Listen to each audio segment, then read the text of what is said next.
Oh, what's going on? Ah, the drop. Okay, the drop Holy is not. potatoes. The drop doesn't work. The drop isn't working. Why is that still on? Oh my goodness. Hang on a second. Ah, of course, naturally.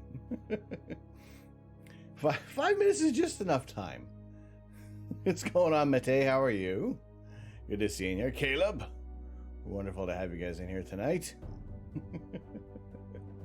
I think I need to like disable that until I go to the next screen. Maybe, or maybe not. If you get like way too anxious for the stream to start, that's fine.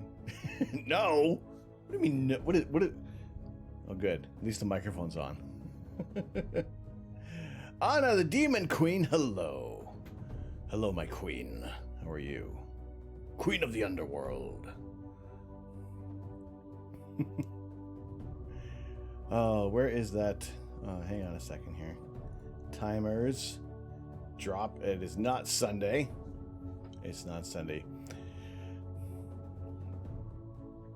I get away with it sometimes. You just happen to see you come on when you're checking something. What were you checking? Tolkien Otaku, hello? Yes, some space talk. Wit, what's going on, sir? How are you? What's going on, Legend? Good to see you.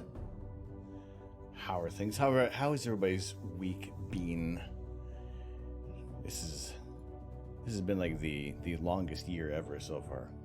My goodness, hopefully everybody's doing well on this Friday evening or Saturday morning, depending where y'all are in the world. But yes, good.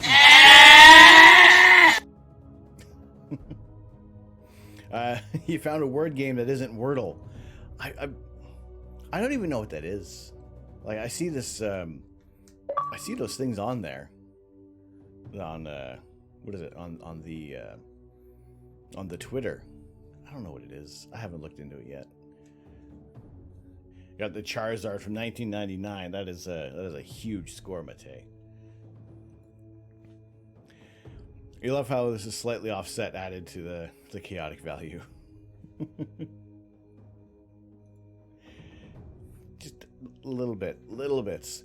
Some things I've been working on this week. It's still not complete. I might show you guys a preview a little later, or if something happens organically, then you'll see it.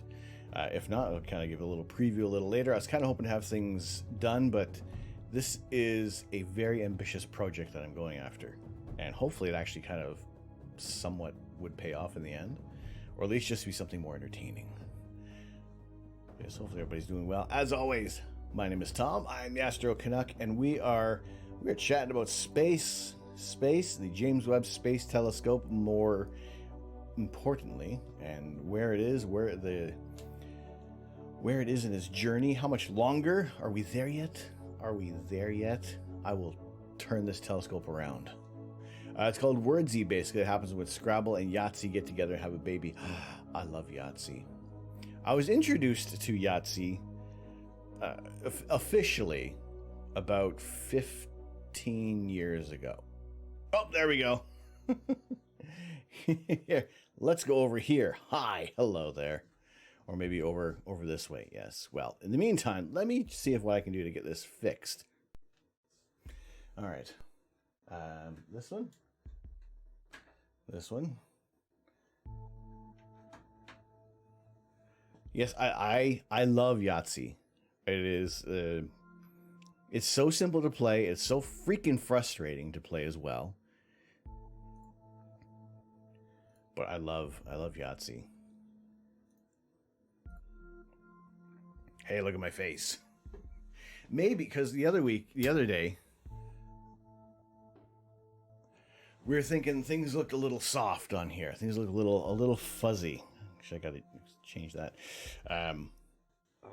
So, pardon me. I think my focus was out because I remember moving some things around. So I put it back to manual focus. Put us back to not a manual focus, or automatic focus. And see if things look a little more crisp. I think it is also largely part and parcel to using Snap Camera as my main camera. Otherwise, well, we wouldn't have the potato now, would we? Actually, there was one thing I was like close to getting it, get the buff potato in there as a randomizer. We have to kind of get some other things sorted out. But yeah, some interesting things to be talking about a little later on. What next week is going to be holding for streams. Saturday, tomorrow, might actually be clear. Like the opposite of what we're seeing right now. Clearly, this is not what we want. This isn't the weather that we're hoping for. It is. What are we at? We're going to be at minus 28 degrees Celsius tomorrow.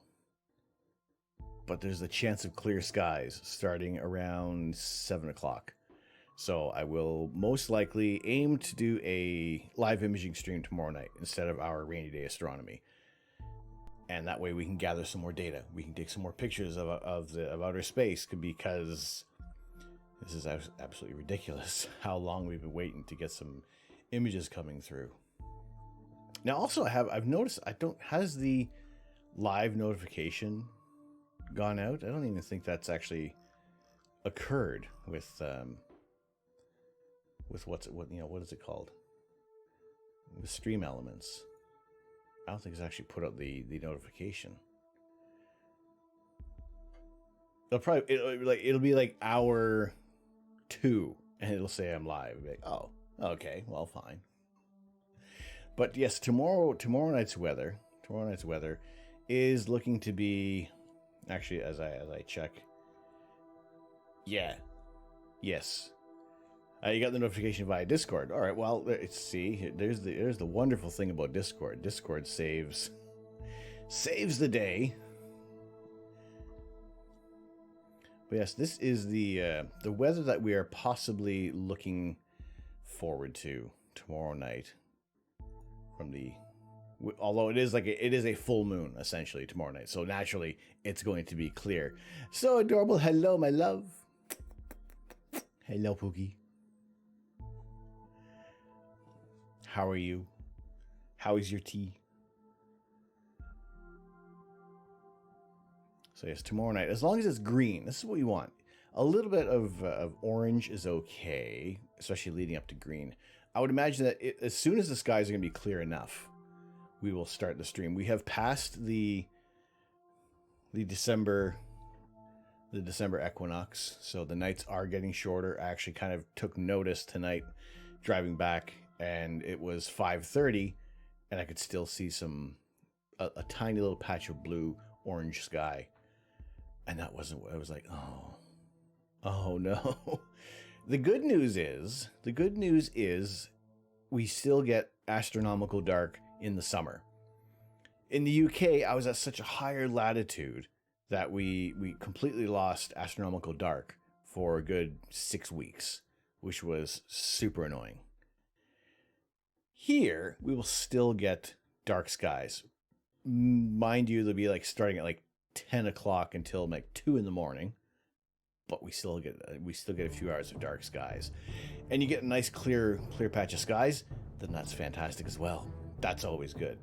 So, you know, we gotta, hopefully we're gonna get some decent seeing tomorrow night as well, and just hopefully this weather system is going to hold up. Sunday, see, rolling right into, depending on how the skies go, like maybe we just roll right into Sunday morning's Lego stream afterward.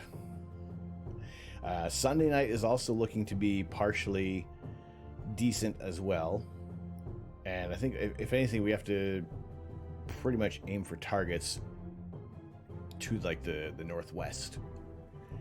So maybe we'll get some setting targets just away from the moon. Although, I think what I will do for tomorrow, which actually I should do for tomorrow, is just put in the L Pro filter. Just put in the just our regular broadband light pollution filter. And I know it's a full moon, and if we are going to be looking at the moon, we may as well get it in color. I mean, in broadband color, so we don't have like that green tint to everything. I never realized how weird the UK's day lengths are until, due to its latitude, until fairly recently. It was one of those things it never even twigged to me either. It was the time leading up to getting into astrophotography. I relished in those days where it didn't get dark until about 10 o'clock. And it just, everything felt so fantastic. It was great. The sun was still kind of shining, and there wasn't a whole lot of dark. It was great, especially getting up early to go to work. I had to travel into London, so being up at like 6 in the morning, going out to the bus stop, everything was nice and bright. It was wonderful. And then come winter time, it was just perpetual darkness. I never saw daylight. Now, there is a annual darkness map. There we go. So this is the annual darkness map for my area. So obviously here is December 22nd, and then June 22nd. So you got the shortest night of the year, longest night of the year.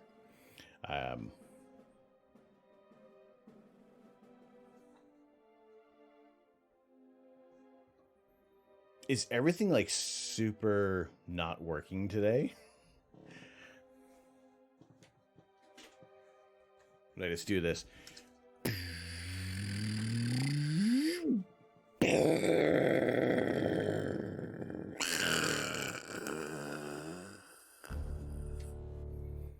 Beetle Rock. These alerts are all going to like pop up. Something must be up with Stream Elements. Something's got to be up with Stream Elements. But yes, Beetle Rock, thank you very much. Thank you very much for the tier 1 resub. At least the printer still works. At least that still works. How you doing tonight? Oh yeah. Thank you. On to the spike of appreciation for you, my friend. Good to see you in here. Hopefully all is well. You're all right. Wonderful, wonderful. Now we also, for those who may be keeping score at home, we do have the 18-month and 24-month subscriber badges that are available. Not available, but they are ready to go when we start reaching those milestones. I do have them ready. They have been designed. I've also updated the tier 2 and tier 3 badge flare, as it were, to match the stars from the logo. I figured it was the little moons didn't stand out as much. I'm not 100% sold on how these look, but at least you can see them on there.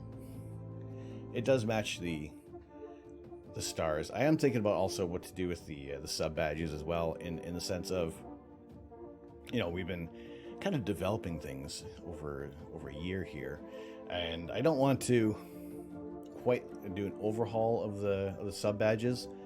but we'll see. Things are, little design changes are happening. You know, we are looking at the, we do have our follower emotes for, if you're not following, there should be like a tiny little heart over here. If it is just an outline, you click on that and you follow the channel, you get some follower emotes. Now, I don't know if it might require a refresh, but I was checking things out. That is one of our new follower emotes down there. And some of them are, a couple of them, well, we have the Earth and the Lego Astro Canuck logo that are kind of been in the rotation before, but I got them in there just for now because we had 5 new slots. The Pleiades I put in there is one of our images that we have taken. It also kind of works as a question mark. So not only is it that cool image of the open cluster, but we have a bit of a question mark in there as well. Now, what is I know that actually, who else? I was watching a couple other streams, and Stream Elements didn't seem to be responding very quick. So that's another thing that I need to do, is move a great deal of things over from Stream Elements over to StreamerBot, so I have complete control over everything on the stream. You know, because yeah, if we're missing our notifications, let me replay a past subscription. Let's replay this one. Does this work? That one, okay. Why did there for you, Beetle Rock? We get the right animation going. All right, so it looks like we'll probably have to, if anybody does raid or if anybody does subscribe again, I will have to replay some of the previous ones, because clearly Stream Elements isn't on the ball, and that's just another thing I need to do.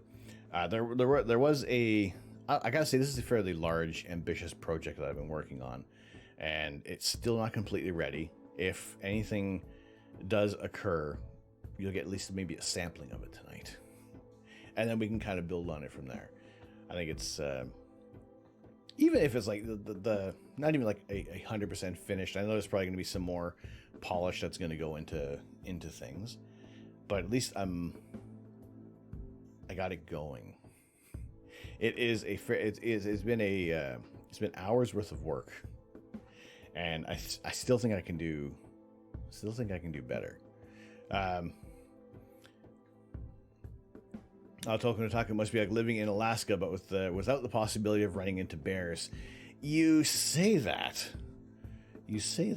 Now, it's not so much bears. There has been one bear sighting, not by us, by the previous owners.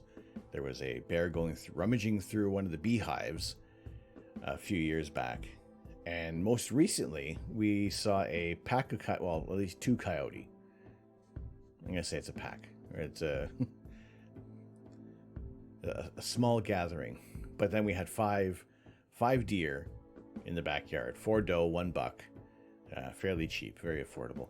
And they were just going for some of the apples that hadn't been picked up by any of the squirrels or any of the other wildlife in the area. So we are angling toward getting some wildlife cameras so that you can actually just kind of tune in on things. So we might end up turning that into a bit of a YouTube channel, perhaps. You know, the Astro Park wildlife cameras. It's just the logistics of getting that all set up. I don't know if we have to run like a great deal of cabling around the property, or if we can get some cell service. I think there are some LTE devices you can buy for certain wildlife cameras, so you can at least send those images back. That'd be kind of interesting. Oh, you meant living in the UK regarding the daylight hours, right? The UK, you see, I did take a look at the. It's like I was saying, with the annual darkness that we have, kind of almost looks like a minion Ninja Turtle almost. But this is for the area that I'm in right now. So we do have a few hours. We got about maybe 4.5 to 5 hours of Astro Dark in the summertime, at the height of the daylight time. Daytime? Also warmer thanks to the Gulf Stream and more urban. Also warmer thanks to the Gulf Stream and more urban. It is, I gotta say, feeling the minus 30 degree weather these past few sessions has been freaking cold. Blocksmith Forge, what's going on? How are you? How are you doing tonight? Good to see you in here. We're just taking a look at this is the annual darkness. This is the time that we can expect to see as much astrophotography as possible. We're already rolling into the shorter days, and this is the time when imaging streams will be starting much later in the evening. But in the previous area that I used to live in,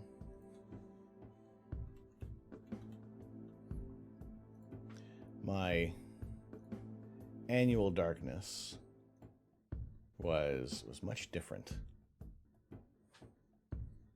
This is the old hometown, where yes, we had much longer nautical, civil, nautical, and astronomical dark,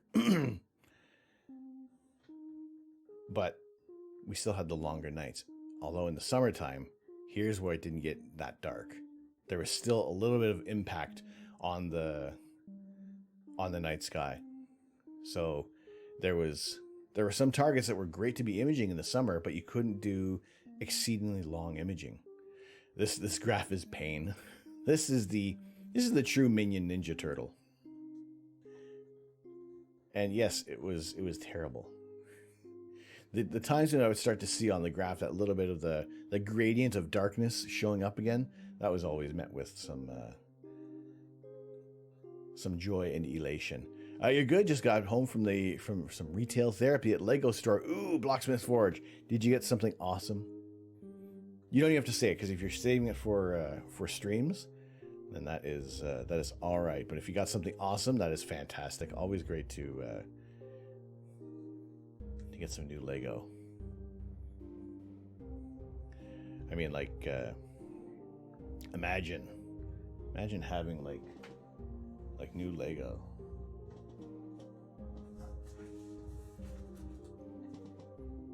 You know? Imagine.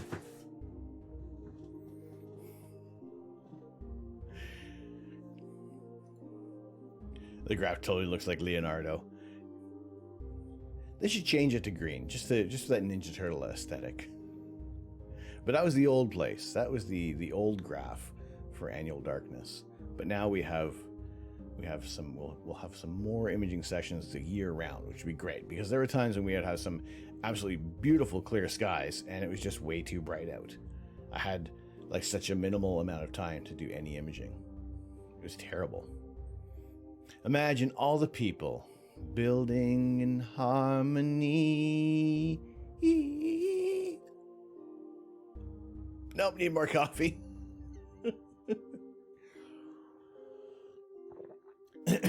Yes, I am a non-professional amateur singer.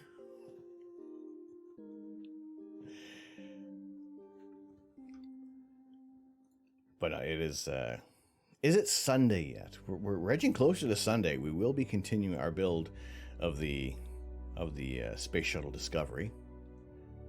We at least have it. We have the stand. We have the little portion ready to go. And there's probably like this much more still to be built. Like, this is going to be a huge build. I'm looking forward to it. That's going to be very interesting to see where we're going to display it. But it is what I really love is all of these little moving pieces in here. You know, the spring-loaded shock absorbers. You got the police station modular, the new clones battle pack. No secrets here. Well, that's cool. That's very cool. I have what do I have? I can't reach it. I did have something else I had picked up a while back. I did post it on, I don't know if I put it on Twitter or Discord, but yeah, we have a couple of sets I grabbed ahead of their release. And I also realized I had a little bit of a boo-boo. the item or items that I have in the in that box there, which we may reveal at a certain point in time. Well, obviously we will, but just what is the criteria going to be? I'll show you. Now, usually I'm gonna save the Lego news and the Lego chatting for Sunday. However, I need to share in this pain. For my VIP points, prior to this purchase, I horribly miscalculated that I was going to have enough points to get one of these coins. Now, I had the thought, which coin do I want to get? Do I want to get the collectible Lego coin, the one that you see in like almost every pirate pack? The one you've played with as a kid, the teeny tiny little bricks, little gold-plated Lego pieces, and now you have like a large one of your own to kind of match the scale of a person? Or do I go with the Lego, or the Lego space logo for the VIP coin? I thought long and hard about it. I was wondering which one we're going to go with. I decided ultimately it's got to be the space, because clearly these have come on sale. It's very cyclically, so I figured it's going to be the one. It's going to be 1,150 points.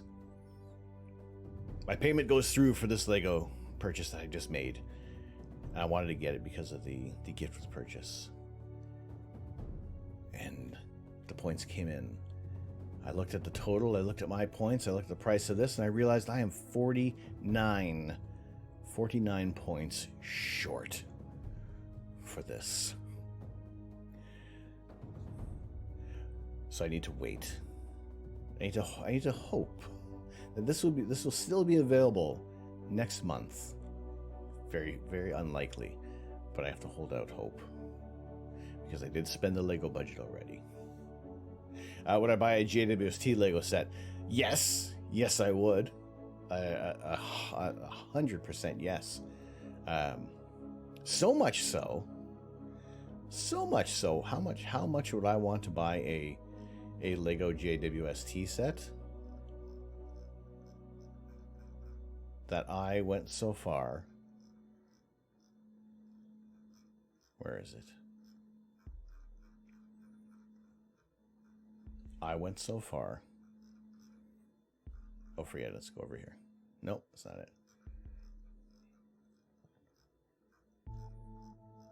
How long ago was this? Call Lego customer service. They'll totally hook you up for 49. Would be more point. Would it be more painful if it was 42 points short? Then I would see. I would hope that Lego themselves will say, "Oh, well, there's the answer to."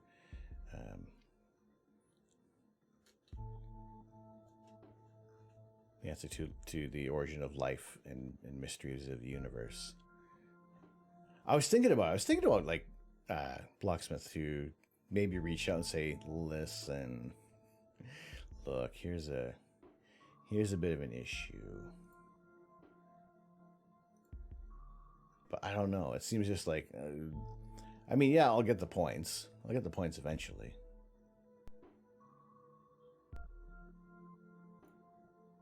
But there you go.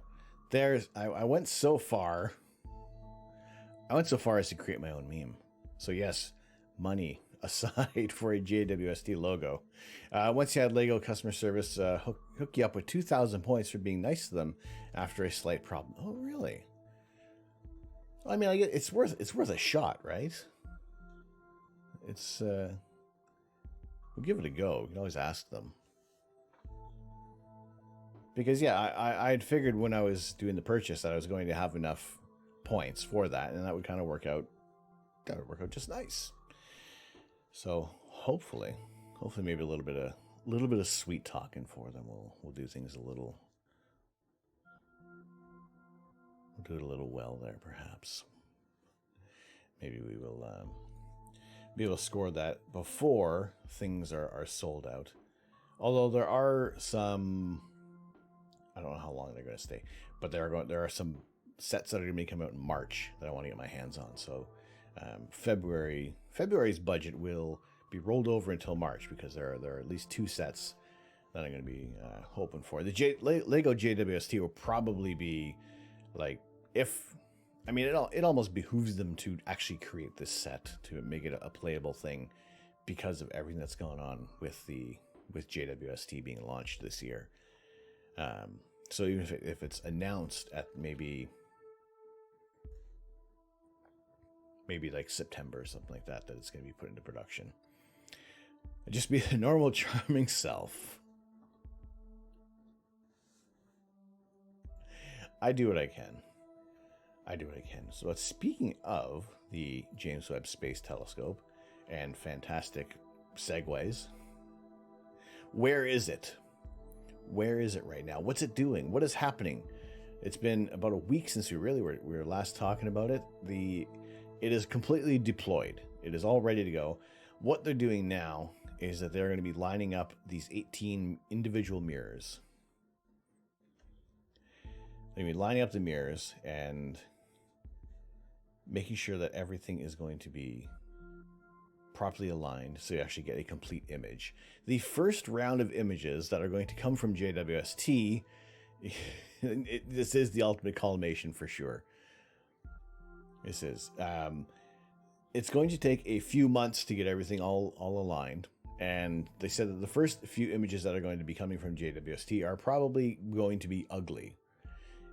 In the sense that it is only a small portion of each mirror that is going to be reflecting the image onto the sensor. And maybe they could still assemble it into another image. However, with everything not being completely collimated, there's going to be a lot of work, and it's going to be these ugly images. And I think if they do that, unfortunately, what's probably going to happen is Blocksmith, exactly what you just said, is that people are going to think that it's another Hubble. And I almost think that would do more damage than it would do good to be sharing these very, very preliminary calibration images of Webb. I think if they're going to show those, let's get the proper first light out of the way, and then say, all right, well here's the beautiful image that we have captured of the deepest galaxies, from the beginning of the universe, the dawn of time, and now here's the shit that came up with from the calibration images. So at least you get the beauty first, then say, all right, here's the setup, here's the bloopers, as it were. But yes, currently Webb is it's on its way. It's not that much farther out from the L2 Lagrange point. It is, where's my tab here? Here's its current position. It is about 87% complete of the distance. It is starting to slow down, cruising of less than a kilometer per second.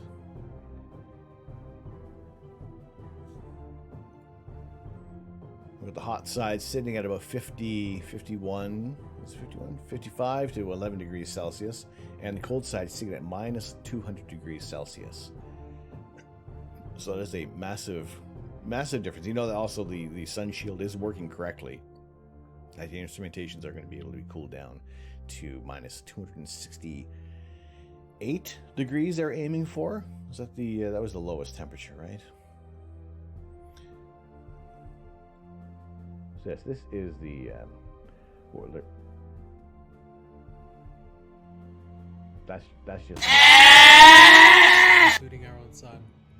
And eventually all what's going on, CJ? Spa superparticle. You should have gone for the head. Ruh-roh. I don't think the lights are gonna go out.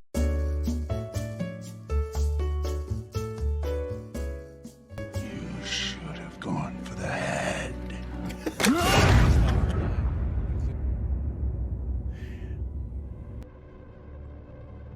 Oh, that was a Holy potatoes!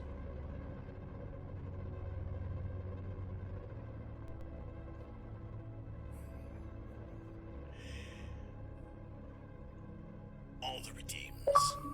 All of them. Every goddamn one of them. Oh, this one still came up. this still happen? Well, at least it's kind of happening during. Oh, boy, it's cold. It's so cold out here. Everything's just so cold. Oh. Ha. I don't think this is turning off. Oh, crud. If JWST can avoid a space service call, it's going... get it going properly. Everything will be good. Indeed. It'll be very good. It'll be very, very good. And that's why I think this is creepy. No. How you doing, CJ? How are things? Good to see you in here. Oh, boy. Right. I thought we could shake this one off. It's not coming off. It's stuck.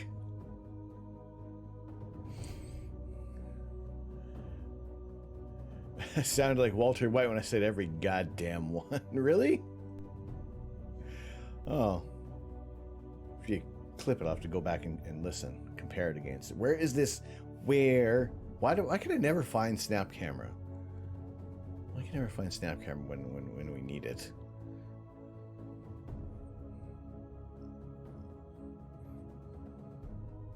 All right, let's turn this one off. There we go. No.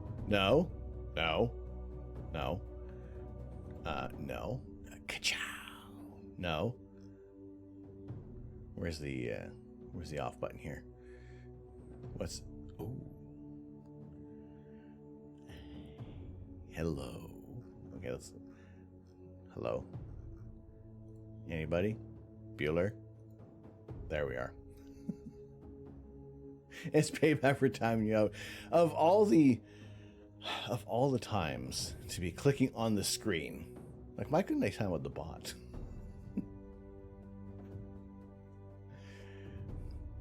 You know what I need to do? You know what I need to do?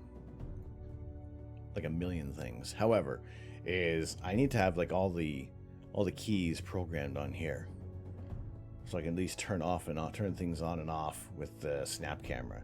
I need to better organize buttons, because they're not very organized right now. If you were to look at I have some of these buttons lined up. No, it's not good. It's not good. This is not any better outside.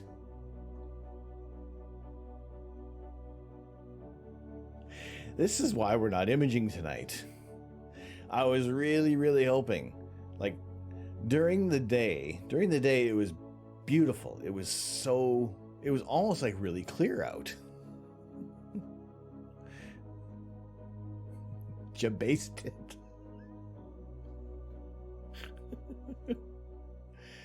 We almost had like clear weather today. I'm thinking, oh my goodness, are we actually going to get some decent weather tonight? Will it hold up? And that answer is emphatically no. No. Right now we're sitting at minus 15 degrees, feeling like minus 25 degrees here in southwestern Ontario, with the wind coming in at 14 miles an hour from the northwest. No, the hell's it going? It's blowing to the southwest. Don't ask me for directions ever. We have a relative humidity of 77%, which isn't too bad, because as soon as the humidity starts getting really high and starts getting really cold, that's when you get a great deal of frost building up on the telescope. We don't want that. We don't want that at all. We want to be able to have some squeaky clean telescopes. Tomorrow night, I said it is going to be feeling like minus 24, minus 20, minus 29. Let's round it up. Let's call it minus 40 Celsius tomorrow night. And then that way we're only going to freeze most of our collective faces off. Sunday night, rolling into the evening, we might get some more imaging time. So I will aim for the Lego stream to probably aim for 10 till 1 o'clock. We'll do that much. Maybe we'll cut back on a little bit of the jibber jabber at the beginning of the stream on Sunday, so we can get at least this whole entire base completed. You got the Walter White clip. All right. You can drop a link in here. That's fine to put links. We're cool with that. But yeah, we'll try to aim to start building earlier on the on our Sunday stream.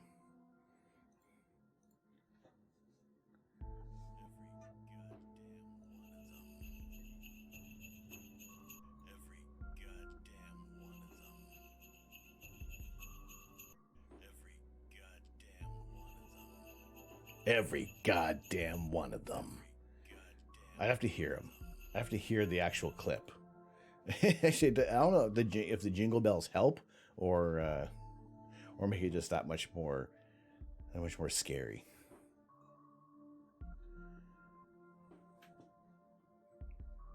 If I can hear Bryan Cranston's actual delivery, I can try to parrot that.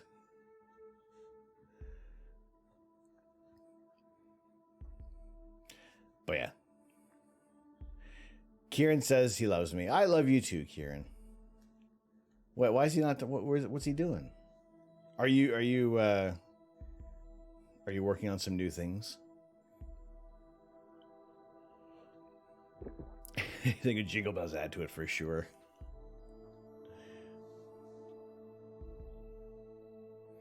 Oh, on Discord is Wi-Fi. Why? Kieran, stop breaking your Wi-Fi. Don't break the Wi-Fi.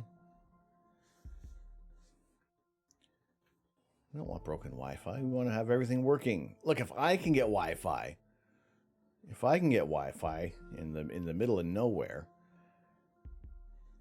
I don't think you can't really go you can't go anywhere in the UK to be in the middle of nowhere, can you? You need to like get in that weird region between Scotland and basically the border between Scotland and England to be like in the middle of nowhere. Everything else is always something that's too close. Although the good thing is that there was never any delays for Amazon Prime shipping. This is the other thing I need to learn, is that next day Amazon doesn't always work here. If anything, it's like next week. Amazon Prime is next week for us. So you really need to... You almost need to plan ahead for your spur-of-the-moment purchases. So I really need to anticipate what could possibly go wrong, everything, when we're possibly going to start to build some new setups. Now, later on in the week, let's center on midnight.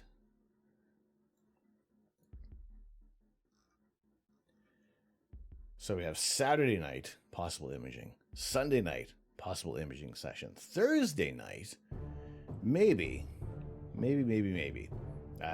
Sorry, not Thursday, Tuesday night. Maybe some imaging time on there. Although we're in a full moon phase right now. So everything is going to be, when it's clear and the moon is bright, you're basically turning on the sun. Like in the sense of where I was before in England, at least the light pollution kind of washed out a bit of the moonlight, so you didn't really notice it. Here, when it's a full moon, it's basically like 7 at night. So we have to pick our targets carefully. Maybe we'll try to go after some galaxies, and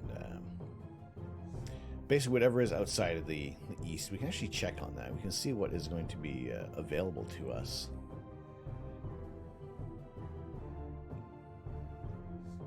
We can see what we have here. We have all the snow. Hey, Ron, what's going on? Aaron, how are you? Shake your fist at you. Everybody, shake your fist at the moon. Fists to the moon. That's fists. See, right now, here is where the moon is pretty much in the one spot we don't want it to be. Like, this is... I do like that it simulates what you would see with the moon, how much it kind of cuts down on how many stars are visible. Like, you're in the city, you're going to see maybe like 300 stars if you're in an urban area. As soon as you get out into the rural areas, and on a moonless night, you could probably be seeing anywhere from 4,000 to 6,000 stars. which is sometimes when you can barely tell where the constellations are for like the entire star field. Although as soon as you start getting light pollution into the mix, you cut out a lot of those background stars. About the moon makes life on Earth possible. I know, but it makes astrophotography so miserable. Unless you're looking at the moon. Now, I'm also thinking... Actually, no, I was going to say I was going to switch over to the bigger telescope. But there's still some data I want to collect on the Christmas tree cluster. Well, we do have 10 hours on there. It's all 10 hours in narrowband. If we can add some time on the Christmas tree cluster, then at least we can start to pull out some more of the natural star colors in our image. Kind of fix that up a little bit. And if we can image the Pleiades as well. Like the moon is in like the worst possible spot for like a lot of the targets we've been imaging lately. And trying to image any targets in broadband with a full moon, you're not seeing anything. Shake your fist at the moon is an Ozzy. I think it's an Ozzy Osbourne song. I'm pretty sure we could probably rearrange some of the lyrics. It makes astronomy terrible. You like deep space objects, but the moon is your nemesis. Yes, same here. Although it has, I say this all the time. I try to always put a positive spin on the moon because, well, if it was a negative spin, the tides would be different. We want to be able to because there are some people who make some beautiful images of the moon and just bring out some incredible details. But again, it does get in our way for astrophotography. But again, what I want to try to do is maybe I have cleared off some memory from the ASI Air, so we can do some more video on and maybe get some more detailed images of the moon. However, it is just largely going to depend on when we're able to get the cover off the scope. Like I said, hopefully it will be Saturday night. If it'll be Saturday night, that'd be great. Then we take a look at some targets. Like I was thinking about switching over to the larger scope for tomorrow, but again, there's still some targets I want to get some time on. On the other hand, it seems that we've had so infrequent nights that are clear that maybe we do try to go for something new, a new focus. Prophet, what's going on, sir? Sorry, it has been a long day. It's been a very long day over here. How you doing? Good to see you in here. Now there are. Do I Nori? Do we have mods hanging out here for some shoutouts? Yeah, overall, Prophet doing well. Aside from don't count this weather. This is not what we want to do. This is not what we want to have.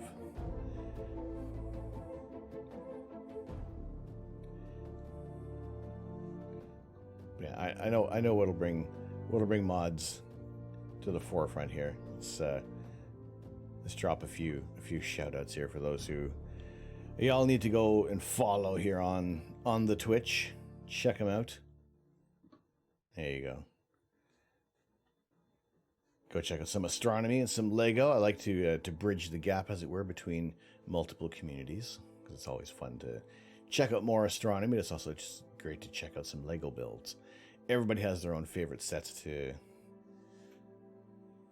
Everyone has their own favorite sets to build, their own themes. As always, we like to do some space-based Lego builds, and if we can get some more time on Sunday, like I said, I'm going to try to start building earlier in the stream.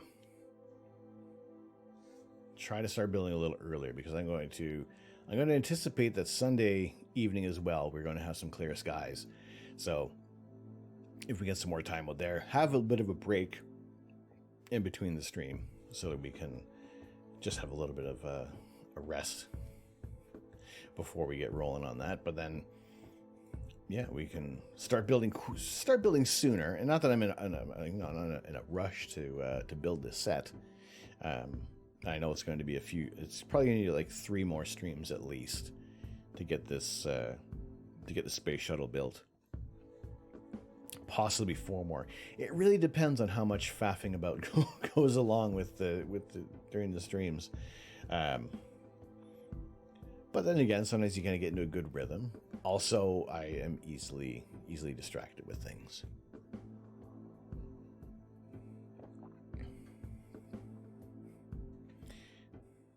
P.S. Where is your wares? Where are your wares? Where is your wares? Every star will die, including our own sun. And eventually all that will be left is a sparse soup of particles and radiation. Even the energy of that soup will be sapped away over time by the expansion of the universe.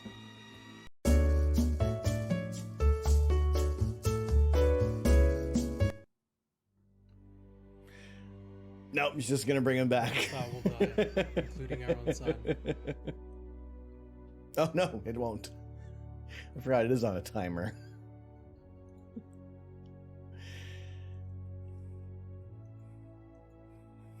Now we're never gonna know what he says. What does he say? What's the message? What's the message? Message. Message.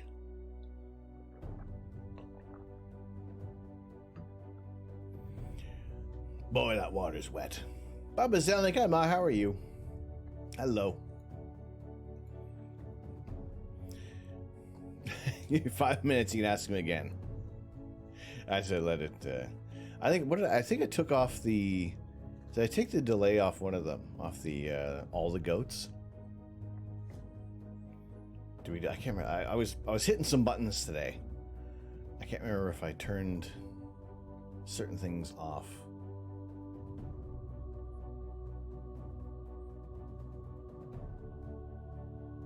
I don't know which one it was. Channel point redeems. All goats.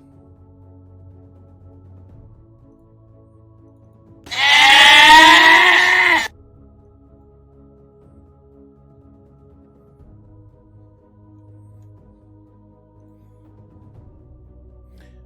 think that was. That should be off. That's it. Oh, that's why I made them more expensive. I made them cost more because it is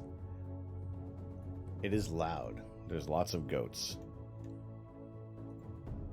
All the goats. Sonic Atomic, what's going on? How are you? James Webb. The James Webb Space Telescope. It is still on its way.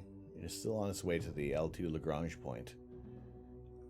It is currently 86.9837% and counting of its total distance. So it's going to be about from roughly 30 days from launch until its L2 Lagrange point is where it'll be making its home for the next 10 plus years. And in that time, before it starts doing all the science, it does have to get all these 18 individual mirror segments lined up. So that's where a lot of the delays. Sodabound, hello. Hello from Minnesota. Hello. Have you heard about planet GJ367b? Is that the one that's shaped like a potato? Is that the latest news of the potato-shaped planet orbiting this star? Or is this something else? But how have you been? Good to see you. It's been... Holy potatoes! been a little while. Yeah, good to see you in here.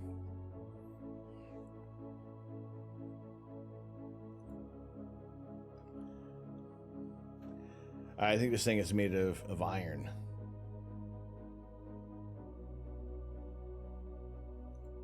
Just a completely same along the lines of where you got some of the planets where it rains diamond or like molten iron.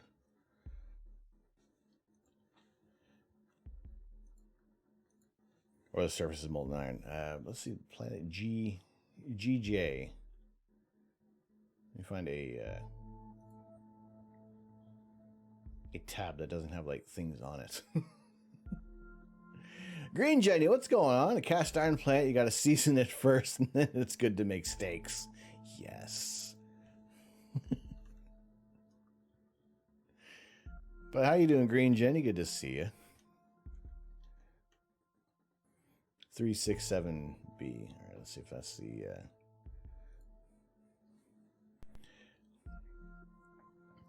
you haven't gone down the SQL rabbit hole back from more space stuff. Well, good to see you in here again. Good to see you. Eyes on exoplanets. GJ367b. We're more than... You're 31 light years from Earth.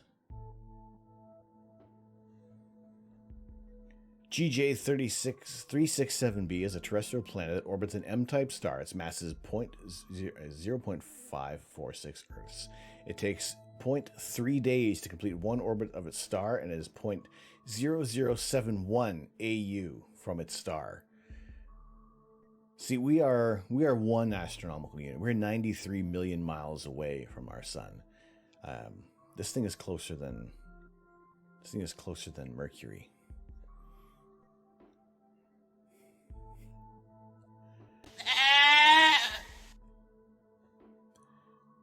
Watch an interesting video of how diamonds are not rare at all. It was just all a ploy to make us think they were profit. I mean, it's a naturally occurring process in the earth. Like gold is more rare because you can't create it. There's just whatever has been seeded on Earth from stars exploding. 31 light years. That's in the neighborhood, roughly so. Still, yeah.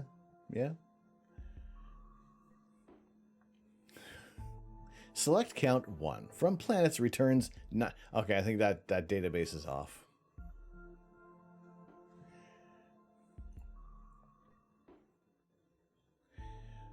Let's see. Did you know on average it's estimated there's at least one planet for every star in the galaxy? That means there's something on the order of billions of planets in our galaxy alone, many in Earth's size range. These planets outside our solar system are known as exoplanets. Highlighted are stars that are known to have exoplanets orbiting them. Once you click the Explore Now button, you'll be able to select any of the highlighted stars to learn more about these confirmed planets and compare them to our solar system or navigate through the filters.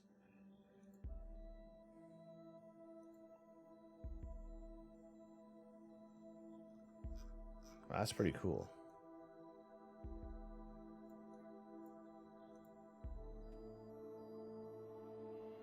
Very interesting. Every star will die, including our own sun. Oh, And hello again, eventually Jay. all that will be left is a sparse superparticles and radiation. Even the energy of that So it's soup an will be sapped endoplanet. over time by the expansion.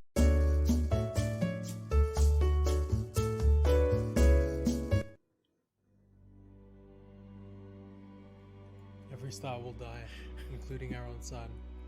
And eventually all that will be left. Not gonna get it.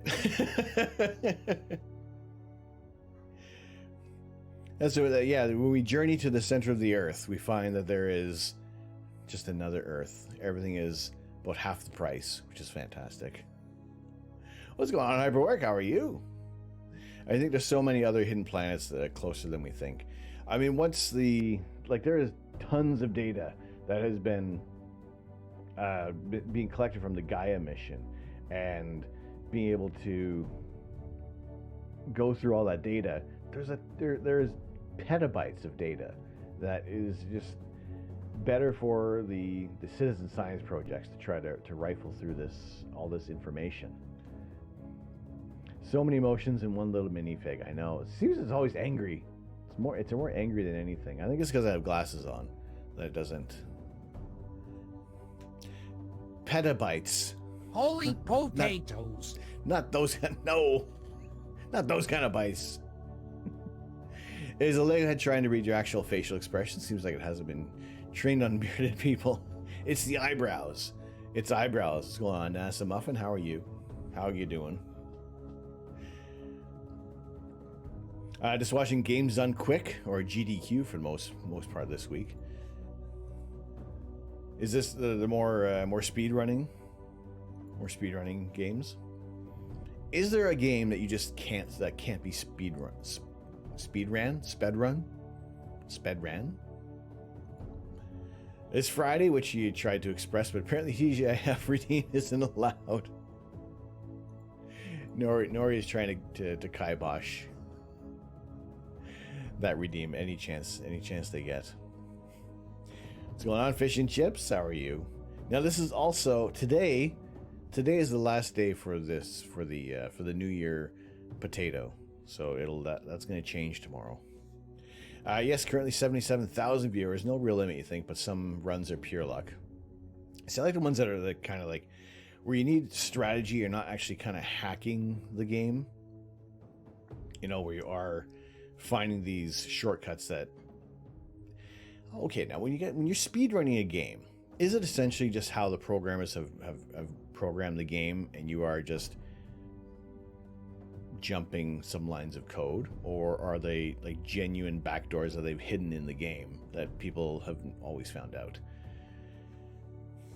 I would say it's pretty hard to speedrun rhythm games, but they do rhythm game showcases on GDQ. Probably. I mean, Nori, have you tried to speedrun Beat Saber? Yes and no, glitches and Easter eggs, depending on the game. Getting the exact order of events for a 28-second run, for example. Now, is it? I know that I saw Carefree Bomb trying to get this one teleport in Battletoads, but you could see that it happens, but it's just the timing that you need to get in there, and it just seems like it is like incredibly exact. In the case of Portal 1, speedrunners exploits how broken the game was. So that's the other thing, is when the game is just broken for the sake of things have been like so lazy. Not even so lazy, but just like the poor quality control. Like you throw. Like, I remember when you would buy a game, and that was it. It was complete. And weeks later, after you finally beat the thing, then it was time to go buy another one. Not this. You buy the game, wait a few weeks, and then you can you can download the new version that's actually working properly.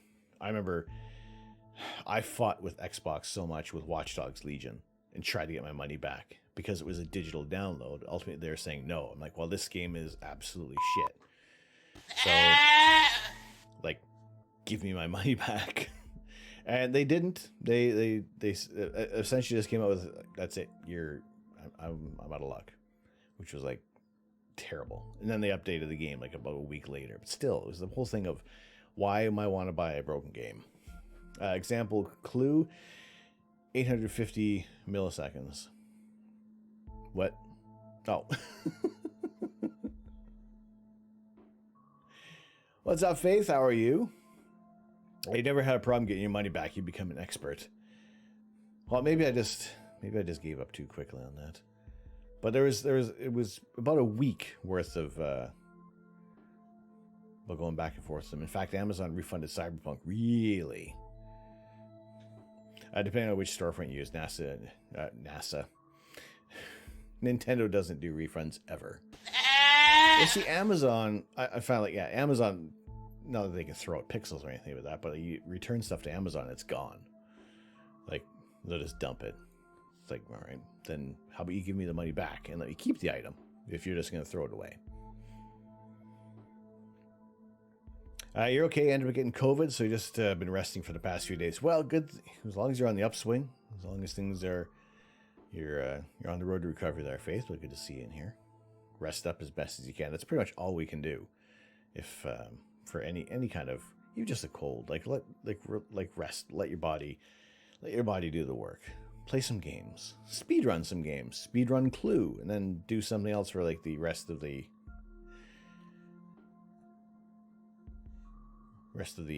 entire the 23 hours, 59 minutes, and 59 seconds. Terrible at math. They were required to do refunds here now. Assuming you didn't actually play the game, they can preload and all that, but they can revoke the legal right to return unused goods. Nintendo. It's just the fact that if I was to buy that game, if I was to buy the disc version of Watch Dogs, I could have got a refund. But because it was a digital download, why not just take it off my system? Not like I was going to copy it. Grinding Elite right now, trying to get some materials to engineer your AX Conda. It's been a while since I played Elite. I've been working on some stream things, and I was really hoping to have this one thing done today. I'll show you guys a little bit later on, unless it happens. If things happen organically, that's great. If not, then I'll kind of share the rough idea of what I'm working toward, and pardon me, it's gonna take a little longer than I thought, and also I probably need to get in touch with some other people who are a little deeply versed within StreamerBot and OBS to see if I can try to streamline things a little better. After once I kind of show you guys the idea, maybe if there's some other people who might know, who might be able to assist on this one, but kind of share the idea. Nintendo pulled this whole instant delivery stuff for pre-orders, and claimed returns could not be done. See, it's just they can access your Wii, and if you're online, then they can easily access the system and just revoke the whatever information on your system, so you can't play it, and that's it until you buy another code. Exactly, it's just that was the result there. Nintendo can access our Wii. Is that what that doing sound was? Oh, I get it.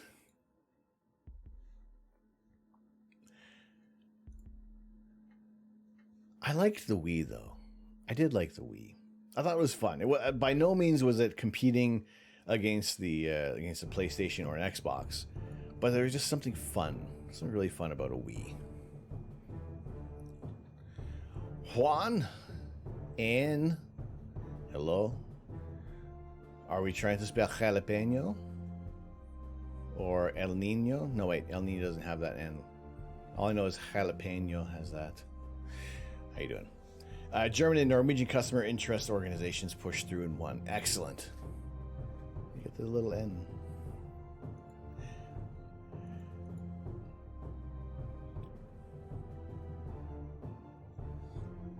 How you doing today? Argentinian. Well, welcome in. Good to have you in here. So yes, usually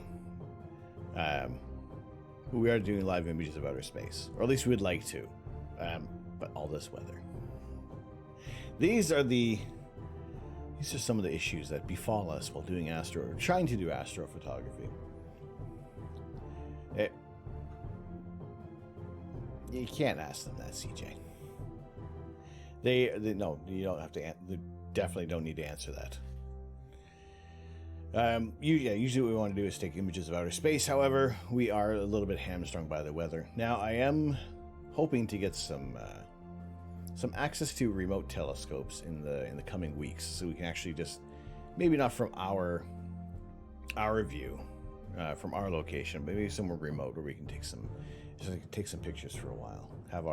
Have a new format of a virtual star party. AstroJav, what's going on? How are you? How are your skies? Would you say this is a mature-ish channel? Yeah, PG-13. You know, I would not say it is. It is accessible to all ages, all users of the Twitch. Obviously, sometimes, I mean, we can be maturely immature now and then. But to be able to try to get PG-13, so one F-bomb per stream. Yeah, probably. But even then, I still think it's funnier to say fuck than to say fuck. I guess I can't say fuck. That's it. CJ used it. You used it up. I wonder if I could do, I should be able to do that, to allow one use of a word, then block it. Can we do that? You must be able to do that. Bleeper is definitely offset enough for you, Mike, that we can all hear what you're saying. Oh, shit.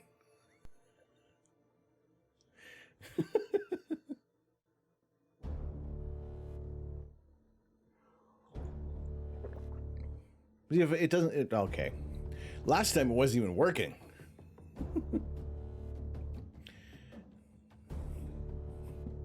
You can make so that when someone says, fuck it, did that work? You can replace it with emotes. Holy potatoes. Last day for this potato. Last day for this one. I don't know what we're... I'll probably go back to just a regular potato for a bit.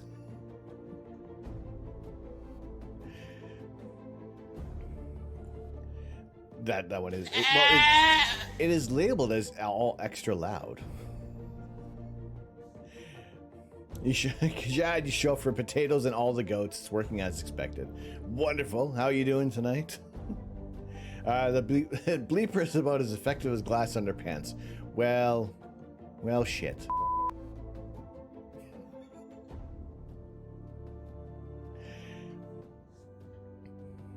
Yeah, maybe we should make that one cost more. Let's make all the goats cost a little more. So y'all really wanna, really gotta. Oh God. There we go. Yeah, that one's louder. The command of all goats isn't. You use it while it's still cheap. It's back. It's up to 4,000 now. You good? Finally got your ASI 294 and the little guide cam set up and focused-ish. Are you having issues with the guide cam? What scope are you using it with? Because I had some issues with mine. I have the 120mm Mini. May try to do some test imaging tomorrow night for M81 or something. Hopefully you get some clear skies. We are possibly in for some clear skies tomorrow. Yeah, okay, exact same as mine. What I end up having, do I have an image of the, I do, I must have an image of my scope. You've been using OAG for quite some time now. Okay.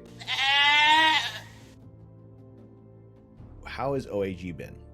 Like, obviously there are pluses and minuses for every form of guiding. What would you say has been like the most frustrating part of off-axis guiding? You're just as happy as goats on the hood of a car. Well, that's always good. That's always good. Right, so what do we have for our... I have the Evo guide as well. Wait, that's your images. I want the... No. Telescope setups. That's the page I wanted. Right, so here is my scope. What I ended up having to do with the 120mm is there's another ring adapter on there. And I had to add that on there to extend it so it would actually be able to pull out far enough to get the proper focus. No issues with OAG. I guess you got it all dialed in and it's all good. Excellent. Well, at least as long as it's working. As long as it's working. Out of respect for our former queen, I shall not use the F-bomb again this evening. No worries, CJ. I just want to do... We really want to just do remote image capture, maybe some attempts at basic processing, because it's all remote now. Wonderful. Wonderful. Exact same. That's about where we had to pull yours out as well. It was just the I think I have to actually do a little bit of adjustments on the setup tomorrow, because it is not showing up as crisp, and I also have to get some focus. I have to refocus the guide scope. It is wildly out of focus, but still just in focus enough that I'm able to still guide with fairly decent accuracy. One challenge when setting up is you have to take is have the prism stock obstructed. Not to have the prism stock obstructing the sensor. What's your main imaging camera? Because I would think if I'm doing off-axis guiding with the 533, the prism should be able to kind of dip in a fair amount. Now, I think off-axis guiding would probably work. Is going to work a lot better on here if we're to be shooting at the native focal length of 1600 millimeters. I'm going to give it a go without using the reducer in there, but we'll see how that's going to work out, because I've had to switch things around here. I'm going to. Well, I did see a post. Actually, it was. Where is it? I believe it was. Did Lux share this one? Or. Yeah. The possibility of this star adventure with a with an 11-pound capacity. Making things a little more. Seems a little better. I think the previous version was. I think the whole thing was like 5 kilos. If that's right. I don't even know what's the conversion? What's 11 pounds in kilograms? Or is it still the same? This version of the Star Adventure looks a little more robust than the earlier versions. It's still 5 kilos.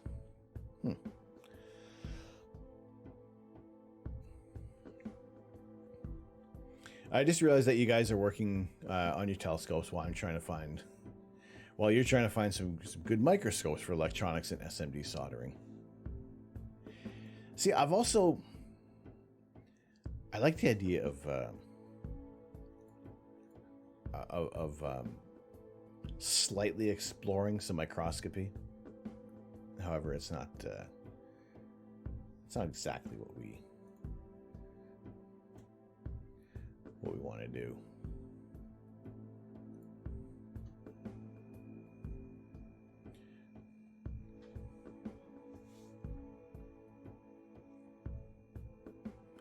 Okay, so there's the little prism that goes in there. You need to go look at how I got you. That one. Let me tell you, Kijad. Let me tell you about that. You had to use a spot usually reserved for the guide cam that should be able to do all your plate solving from etc. So the guide cam doesn't use it that much there. I had to pull things apart to get this set up to work without spending any extra money on some new dovetails. So that's where does that whole prism that drops down, is it like this whole little piece here that goes in there?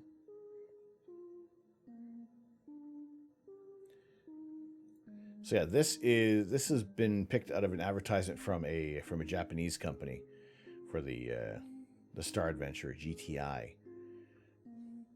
It just looks a little more hefty than previous versions. And if I do manage to pick this one up, then this could be a home for the 72 ED with maybe a smaller, lighter guide camera. But I still have that pier mount. The only thing is to try to get another setup. It looks like it does do the right ascension and the declination on this one. So you can do. It looks like you can do a go-to on this. What you really need to do is maybe try to plate solve tonight through the sky window.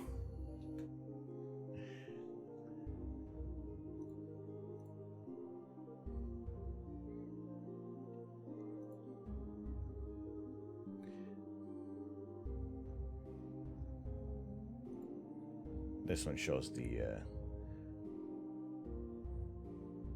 Okay, you got the 294, so you got a larger sensor than the 533.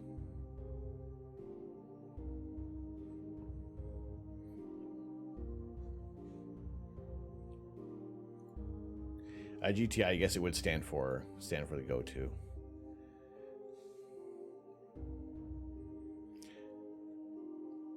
You strap your A7 III with a 135 f1.8 on that. That'd be I think that'd be awesome. F1.8, like you do have such shorter exposures on that as well.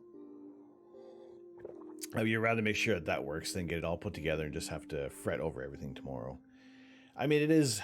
I always like to try to get as many things sorted out with the scope during the day. But then again, there's a lot of the practices that you can't really you can't execute until actually the sun goes down. So that's always a bit of an issue when we're trying to do some working on our imaging and trying out something new. Like I said, I want to move over to the big scope tomorrow. But there's so much that has to go into it, and the possibility of the way how the weather is going to go, like I kind of want, like if we were to have, say like tomorrow night, it looks like for the most part we're going to have some decent amount of imaging time. Sunday night, it may be just these 4 hours. It might end up being the whole night. Sometimes it works in our favor, especially if it is kind of just like low cloud. But there's a lot of high and low clouds. No, sorry. High cloud and some medium cloud. That's just gonna, if we had like the whole, like up until like Tuesday was showing clear, then I feel like there's at least a day in between there to tinker with things. Now you figure the wind is gonna be trash tomorrow night, you might as well do some basic stuff. That's what's okay. I ended up going into the city and it was a fairly clear night. Took a picture with just my phone of the moon, and I was like, oh man, if this was like, why couldn't I have the scope set up? The only saving grace was that we had about 40 km/h winds, so definitely wasn't gonna be able to do any imaging time on that. It may snow Sunday night. What do we got for us?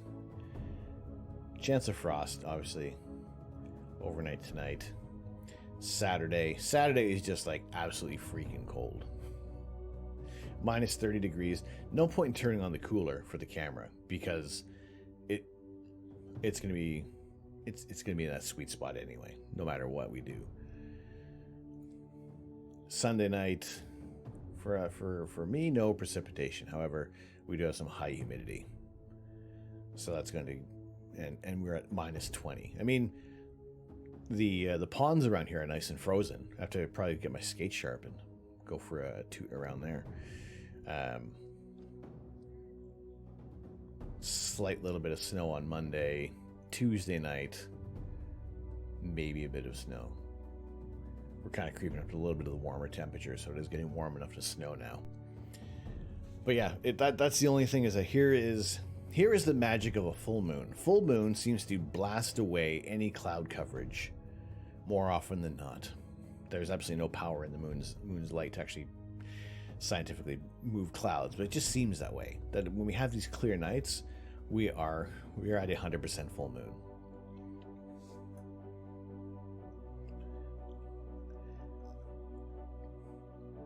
So when you're doing the off-axis guiding, Jeff, is it hard? Like, I know there's some areas, like, let's say, imaging in the Milky Way, there are so many stars that can be seen in the Milky Way that you have your basically your pick of guide stars. But how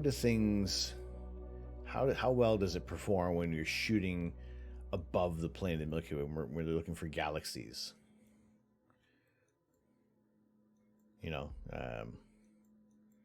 But aren't there isn't like a larger population of stars available. I guess it also depends on what the focal length of the scope is going to be. But I'm just trying to pick out like probably not that I would go after this. Let's see. See what we go after this galaxy. There seems to be enough stars there. I need a larger sensor for the guide camera.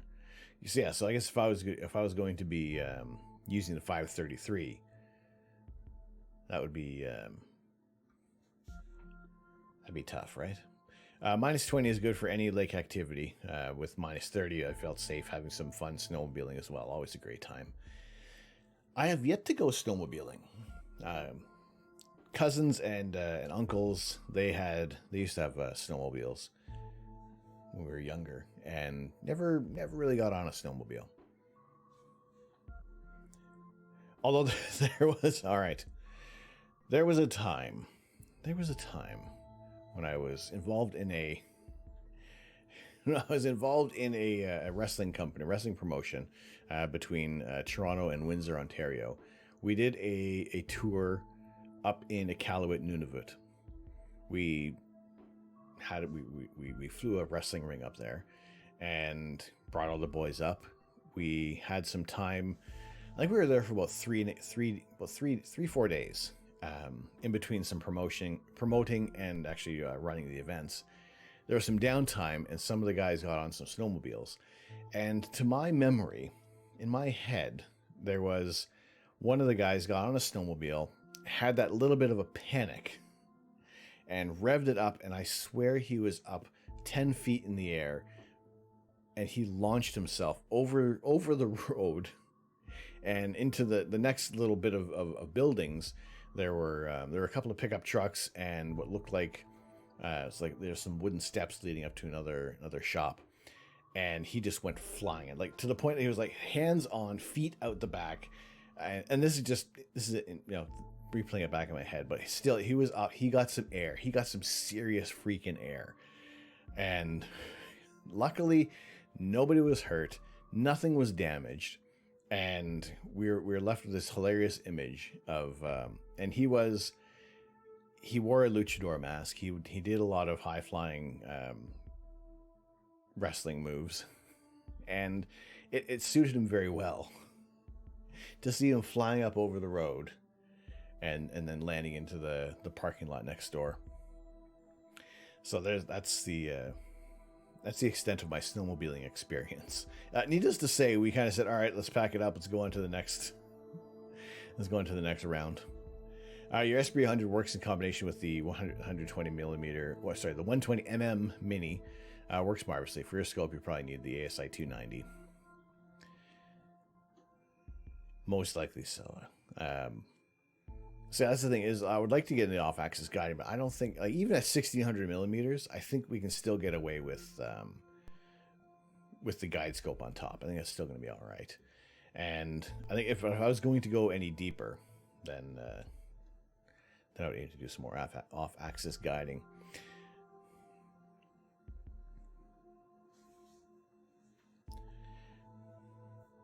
The local Sapmi place markers where they have double checked. Keep between them, and you can do all kinds of stuff. Oh, that for the snowmobiling. You grew up on ATVs and jet skis, so it's all fairly reasonable in your mind. Totally doable, right?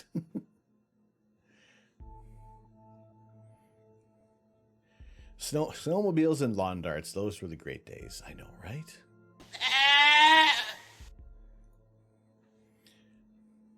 Oh, for the ice thickness, yes. I am imagining that we have a good amount of ice thickness that's built up. TV stations everywhere. Oh, hey, how are you?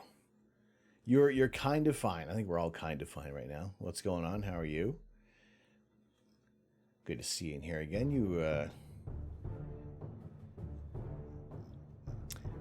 I can't remember. I apologize for not remembering your previous screen name, but I do remember the hockey illustrations that you put in Discord. How are you doing?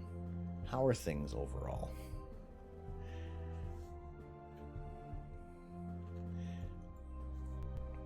One meter thick ice is hard to beat. Yeah, I know, right? I remember when we'd always wait for the ice reports from the local Parks and Rec Center before we used to live, and making sure that we had the ice thickness to go out and play hockey.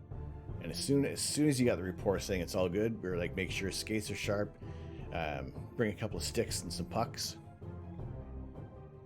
and it's always a good time. I think on my scope you'll experience some mirror flop. Possibly. I haven't watched in a while. No, hey, no worries. Good to see you again, though. Good to see you. Hopefully you've been doing well.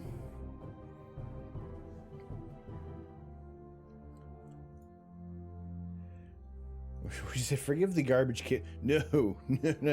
I think more of us have this this spaghetti nest of cabling more often than not. But that's about the same. That's the kind of the original setup I had. See, the thing is with the 50 ED, this version, I don't like that it's hard to get the right bolts, the right screws to attach it onto anything else. There is the newer version. 40 feet down, 2.5. Picking up success. Forward, change to the right there. We got to get down, Eagle.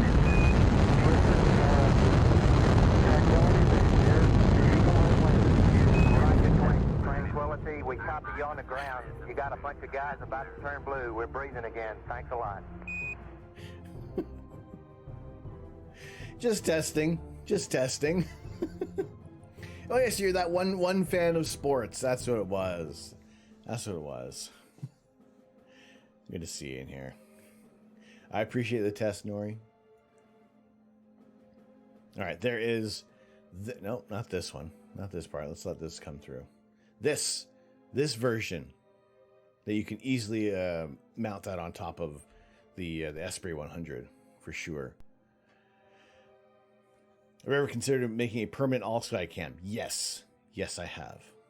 I do want to get a permanent all-sky cam, mainly because, well, we can't see it. Actually, no, we can't see it at the moment. My the phone that I use to control the thing is this one here. So that controls the camera outside. But we can definitely mount an all-sky camera on our tower. The only thing is that it would have to be, well, somebody else would have to install it. I'm not going up 75 feet. You're waiting on some custom brackets and clamps to mount the Pi 4 and Pegasus power pocket on the scope itself.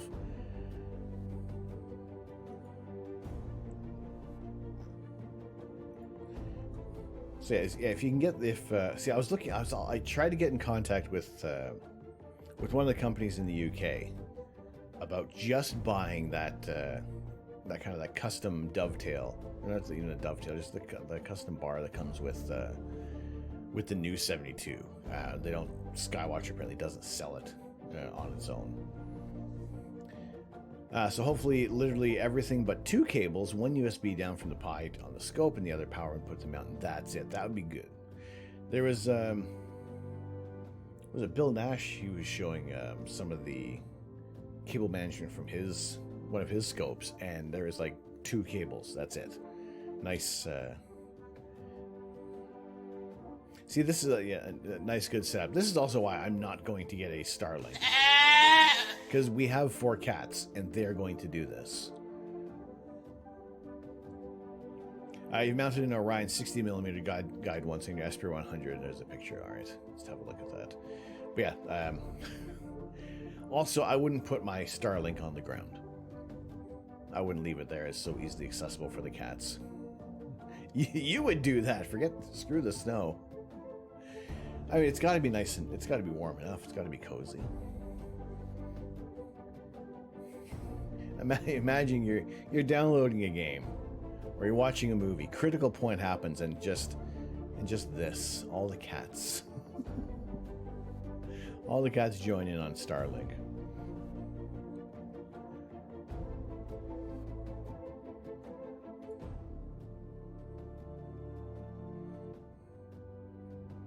Yeah, see, that is a very nice setup. Much better compared to the ridiculousness of what I have on mine. Oh, okay.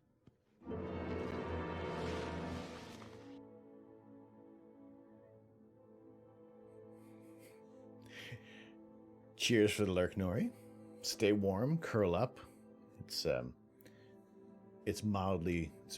No, wait, another lurk. Oh, okay.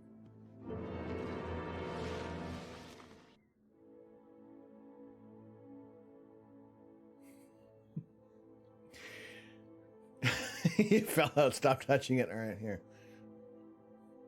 There you go. Holy potatoes! Lord Vasinka, hello. How are you? Currently 9:40 a.m. where you are. Oh boy, we have quite a bit of time between us. All right, last day for that potatoes. Last day for that potato. Then we're going back to probably regular potato. It's the frown that really gets you cackling every time, every single time. I do see when we first started out on this stream, I had no idea what like the first emote was that I had in here was just like my face. Actually, I don't even know where that one is anymore. We probably, I don't know. I'm probably not going to throw that back in there. We have plenty of other faces we can use. But that is a very nice setup there.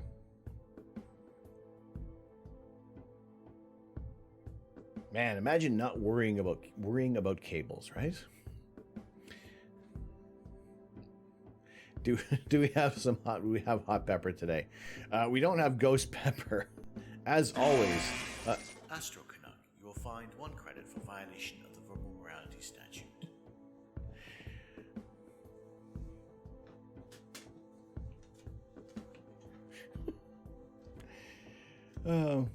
So there's the TV station drawings. He posted one of them, the most recent one, by the way. All right. We'll check that out in just a second. Astro Jav, thank you very much. Jav, thank you very much for the 100 bits, equating to...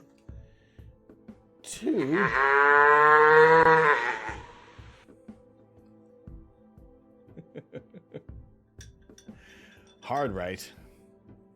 Equating to 2 moon cheese bites doused in blueberry scorpion hot sauce. As always, in 50-bit increments. We'll drop some spiciness.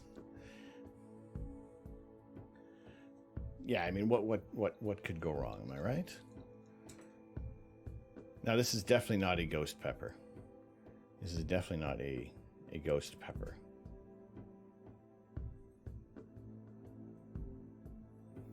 But I did find a company that does some more. Astro Canuck, you'll find 1/2 credit for a sotto voce violation of the verbal morality statute. That has some hot. Better add one more.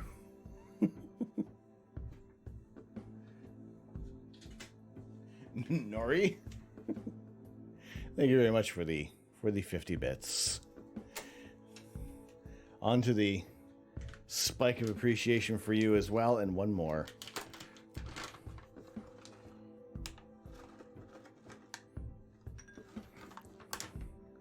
One more goes in there. Am I eating them all in one go? No, I can't fit 3 on a. I mean, I will, but I can't fit all 3 on a. Oh, the sauce is starting to get. It's starting to get thick. It's starting to get a little thick.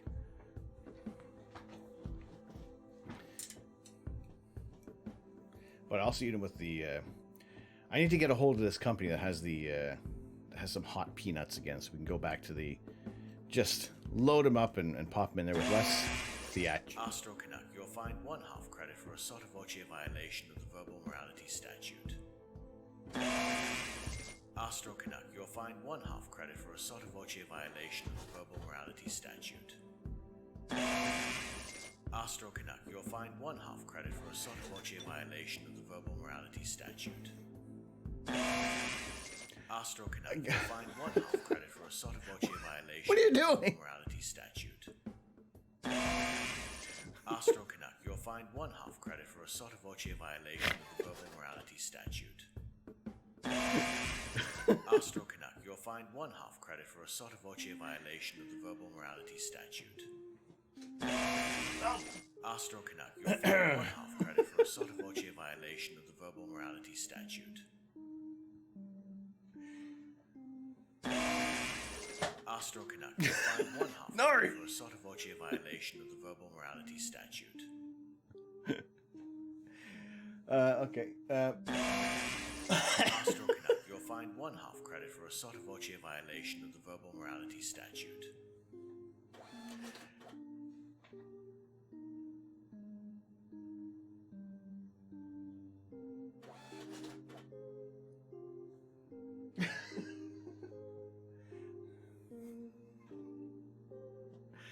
Oh boy. All right.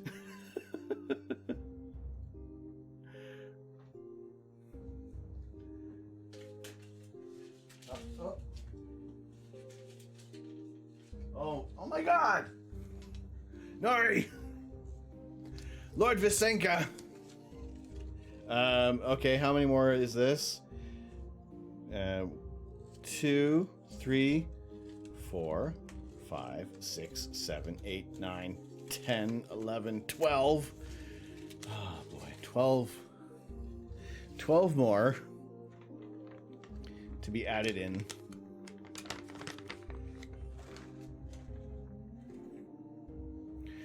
Oh boy.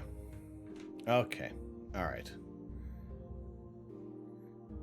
2, 4, 6, 8, 10. Wow, 12 and some crumbs for good luck. needing to set a higher threshold. Oh boy.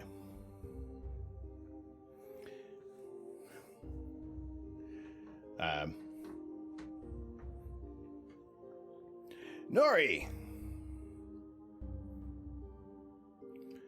Hang on, we got to replay these for some reason. For some reason, the subs aren't. Stream Elements is not working that well today.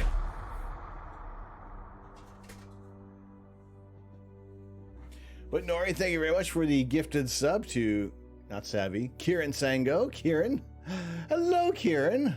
Hello. Onto the. Wait, there's some other things that need to go on there. Those need to go on the.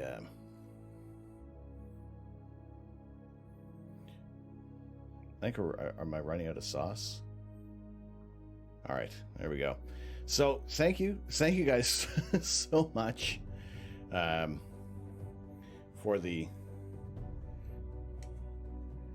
bits. Every increment of 50 bits equates another little moon cheese bite. Holy potatoes! Happily doused in blueberry scorpion sauce. Oh, the potato's gonna eat these. All right, let's get them all loaded up with the blueberry scorpions. Let's move this over here. But thank you very much for the bits. My mouth is not going to thank you in a bit. By the power of Grayskull, I know have it's the gonna be hot. mustache. Oh, well, this is oh boy, I don't even know what voice to do. Maybe what we'll do with this one, see? Maybe we'll go a little vaudeville, maybe, or something like that. A little spicy. Shall we? Not as hot as you. Why, thank you, Kieran. I appreciate that. Hey, that's a big compliment coming from you, big guy. I'll tell you why. You are a handsome devil yourself there, Kieran. Thank you. Well, this one at least replaced the Santa beard, so at least it's a little more different of a kind of mustache on there. I think we need some, like, we need, like, the Entertainer playing or something like that with that mustache. I need to... This is Apollo Mission Control. Flight Director Cliff Charlesworth's team is on station here in the Mission Operations Control Room, ready to assume the control of this flight at tower clearance.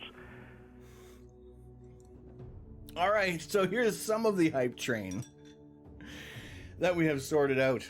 Now, I don't know if it's going to go away or anything like that, but so this is the new part of the hype train. Kajad, thank you very much for the 500 bits. I think. So. You should have gone for that. Oh, that's what you need to do. This needs to be disabled. Well, see ya.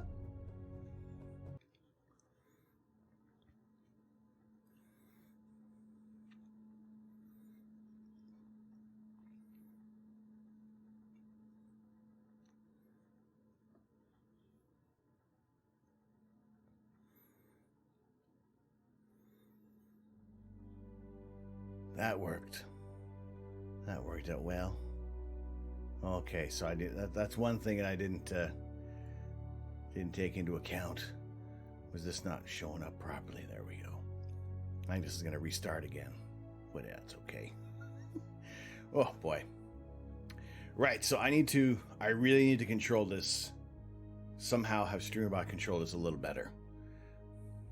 And anything else that kind of takes it away from the screen, those need to be disabled as well. Otherwise, things go. But this is the first little part of what I have, of what I got working out there. Lord Vasinka, thank you very much for the 408. Oh my goodness. Oh boy. All right, let's also do Nori. There you go. We can simulate that one.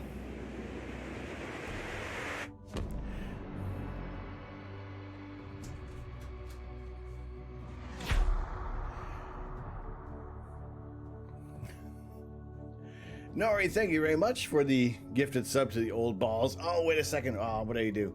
Oh, we went the wrong way. Wait, let me fix this. What are we at? 428? There we go. At least that's where it is. 420, stream it. So what I want to do with this part of the hype train is I want it to actually work its way so that when we do hit level 2, that it instantly skips to level 2. I haven't gotten that far in all the finer details. I haven't actually gotten out all the minutia of everything I want to do on this. It will say level 2. It will say level 2. When it goes to level 2, it would skip to that one. The timer would restart to the 5 minutes. And then over on this side, there'll be something else. There's something else that's going to be happening there. A hype train or live debugging session. The thing is that this is a rendering out of... This is a rendering out... Here, at least we can put it there. This is a rendering out of After Effects. So I need to figure out if I can control StreamerBot, how to actually move the video along as well. And where the one is, what I want to be able to do is have it fill up. Don't see me eating, you're right. You're right. All right, we have our 12. There is still 900 bits worth of things to go in here.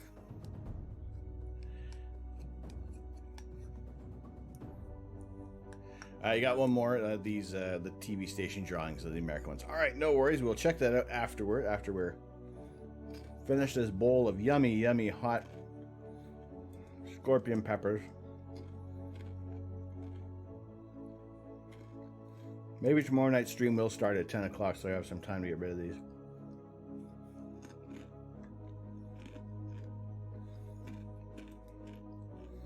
But yes, this is the new type of hype train we'll be doing. It will disable any redeems that are going to take it away from the screen.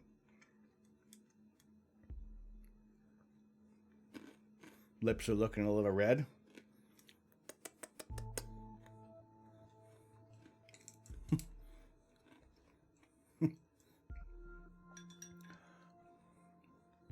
There, while we're there, so there is. So what's that? That's 900 bits. Astro Canuck, you will find 1 credit for violation of the Verbal Morality Statute. 1,000 bits. Thanks for making the math easier. There is, I actually may have to move on to a new bag. I don't know if I have 20 pieces left in here. I don't think I have 20. I do not have 20 full pieces in this bag. So there is the end of white cheddar and black pepper. In you go. But we do have another flavor of the garlic and parmesan. Let's put them in there. But thank you guys. Oh my goodness, thank you guys so much though for the bits and the level 2 hype train, and also illustrating what I've been working on. I appreciate that. Thank you. Astro Canuck, you will find 1 credit for violation of the Verbal Morality Statute. All right, 22 of these. I'm sure that's got to be starting to sweat yet. Maybe a tiny bit. Maybe a little bit. I mean, the scorpion pepper is... Actually, I think this is the most scorpion peppers we've done here. Well, there we go. Let's get those in there. But thank you guys so much for the hype train. If you did get a hype train emote, drop it in the chat.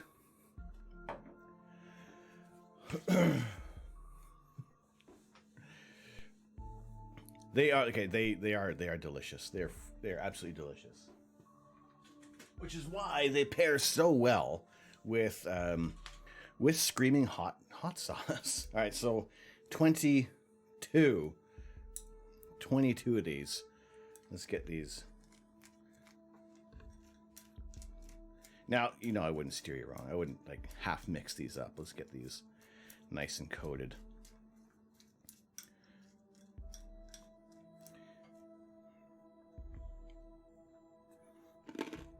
All right, someone's got to count, because I'm probably going to lose count at like 5.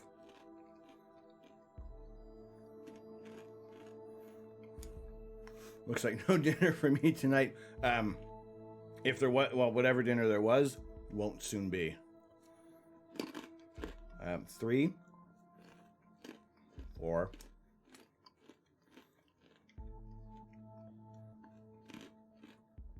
5, 6.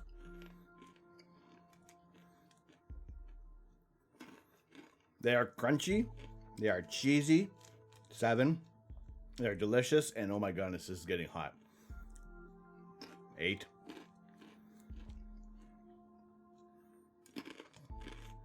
9. 10. 11. 12. Got 2 on that one. 13, 14. Where are we drinking with that? My spit. 15. 16. 17. Old balls. How's he doing, Pops? Hello. 18.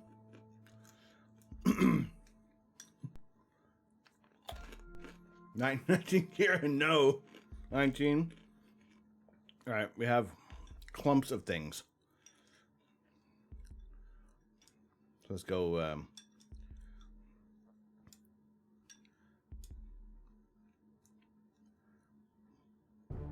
Call these 220. 20.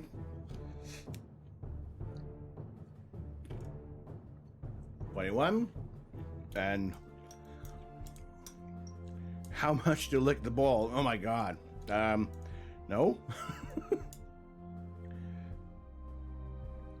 And then a clump of 21.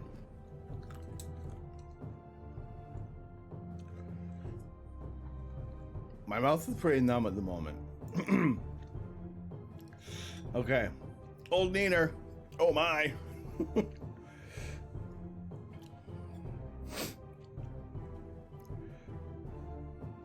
How you doing, old Diener? And the rest of what? These little bits? These little crumbs? These itty bitty little more. Uh-oh. There we go. If I lick the bowl, it's gonna get all in the beard. So yes, old Neener, how's it going? This is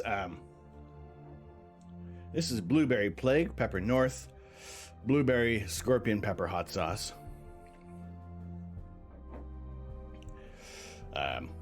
Yes, for every 50 bits, and there were many 50 bits.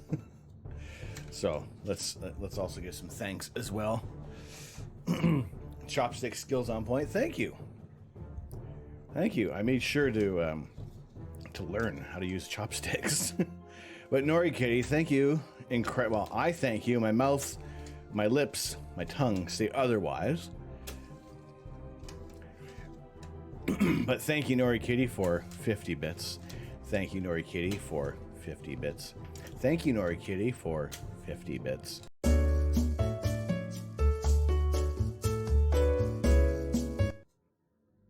It will. Look at this thing. If I stick my mouth in that bowl, I don't know.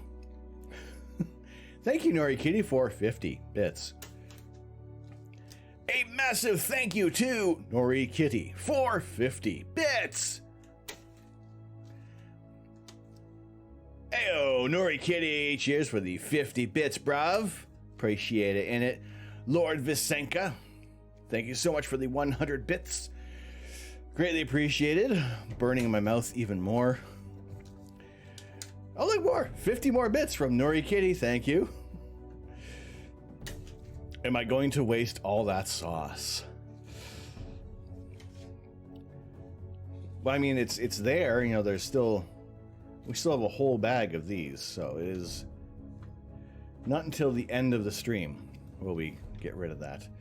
Blocksmith Forge as well. Thank you very much for the 100 bits. Onto the Spike Appreciation for you. Astrojav as well for the 100 bits. Thank you so much. Again, my mouth says thank you. Well, my brain says thank you. My mouth is kind of saying thank you. Thank you, Kijad, for the 500 bits. Greatly appreciated. Thank you. And for reaching that hype train, as well as sharing those events with us. Lord Visenka, thank you again for the 408 bits. Wonderfully appreciated. And as well, last and certainly not least, for Nori Kitty's gifted sub to the old balls, Mild Man, and Kieran Sango, my handsome boy.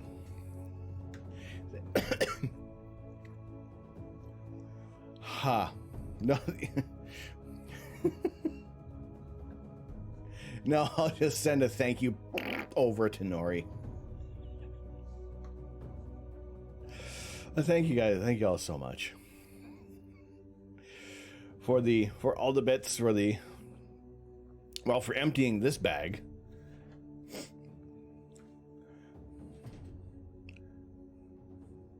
It's practically on the way. It's practically in the mail. So, I don't know what burns harder than thermite. Are we gonna start? No, we're just gonna start measuring in Kelvin. That's what we'll do. Yeah, that's done. That's empty. Those are delicious.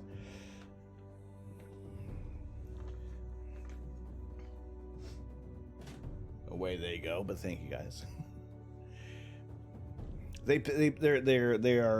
They're nice and cheesy and delicious, and that's hot. It's still hot.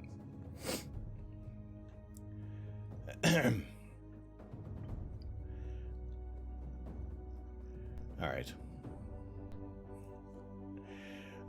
Also as well, thank you. Cheese making stream when? Well, we don't have any goats. We don't have anything to milk here.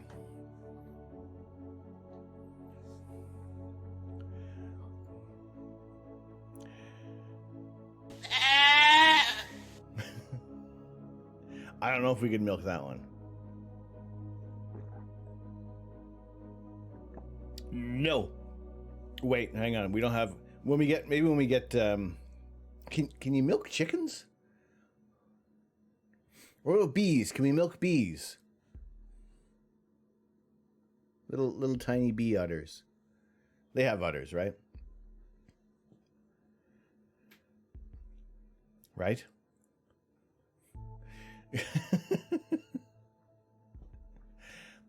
I've milked this bread. Can you milk me?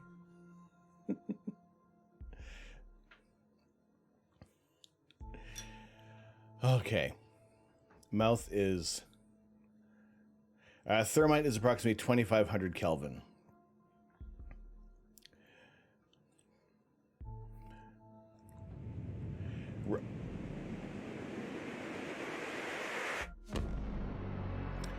So it looks like Stream Elements is starting to work.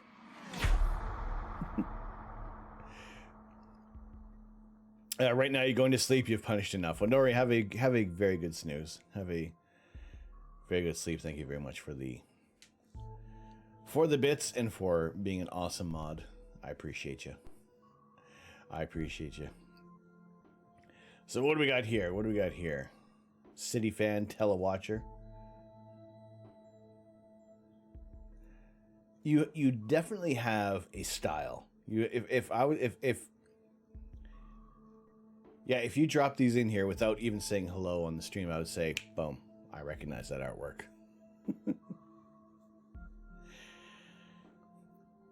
Oh, how did the rest of that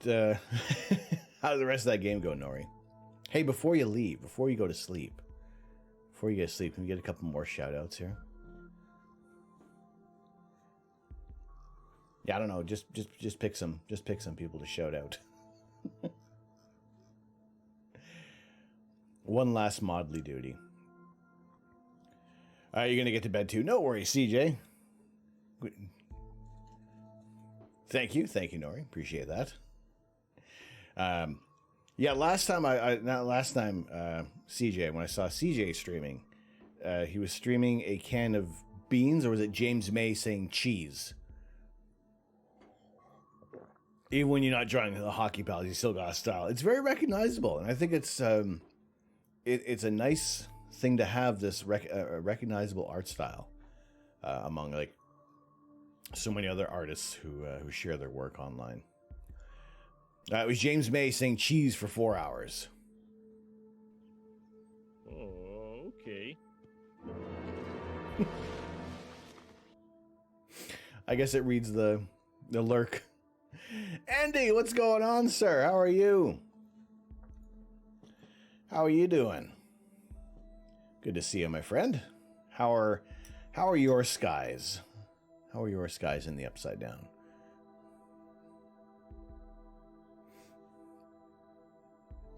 What is this?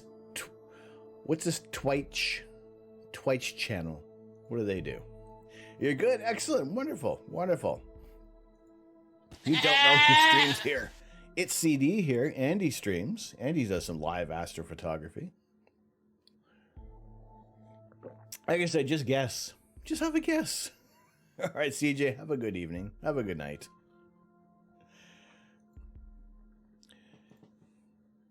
All right. A bit cloudy this weekend. I am hopefully going to have some clear skies this weekend. What's our forecast? As long as it hasn't changed. I'm going to keep an eye on things for tomorrow evening. So I'm going to say for tomorrow night's stream is going to be pushed back to start at possibly 8 o'clock Eastern Standard Time, or 7-ish again, depending on when, or even possibly 6 o'clock. Maybe we start at 6 tomorrow night. We'll see. Pardon me. As soon as I can get everything all set up for the scope tomorrow night, we will. Tonight, no.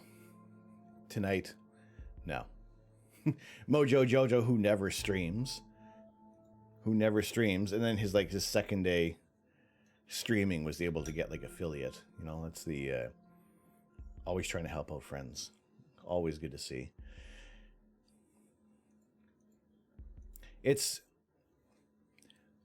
For those who do stream, or those who regularly do watch Twitch, think back to a year ago. 9 forward.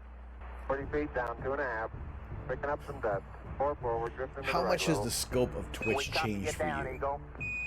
Do you feel it's the same? Has it greatly changed, or is it like a complete 180 from when you started watching Twitch? Just received a IR UV filter. I heard they really work well for lunar observing. What's your opinion? Cloudy, so you can't try it out. See, the thing with, well, I mean, obviously, the more light that you can let through, lunar imaging is not going to be subject to light pollution because you're going to see, well, I guess it depends on what percentage of a moon you're looking at. If you're looking at a full moon, that's going to cut through pretty much all the light pollution, but you get just this very flat, featureless. Like you don't get as much texture and contrast on the moon when you're shooting a full moon. However, letting as much light hit the sensor is going to it'd be good for doing a mineral moon to try to get all those little the color variations in the iron oxide and the titanium oxide. It is, what are we at? It's snow. It's just snowing, blowing snow as well. It is minus 17 degrees Celsius. It is too cold for freezing rain. We're getting down to minus 28 by tomorrow morning. Actually, it'll be in about an hour's time. That's when we're going to start feeling like minus 28 degrees Celsius. So, yeah, that is the issue. I guess also depending on which camera you're using, it is... Oh, here comes some of the cheers. Here comes some of the bits.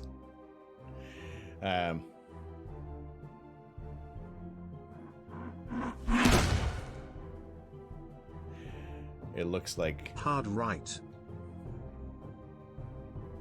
These are catching up now.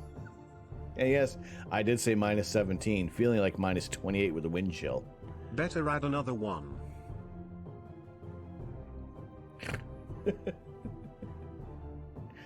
How many can you eat? These things are way behind. And if anybody's followed, one for I won't know.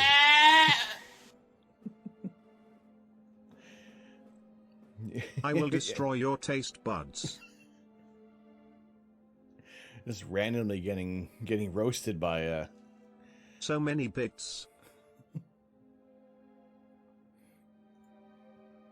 Eventually it all comes through. You will never taste again.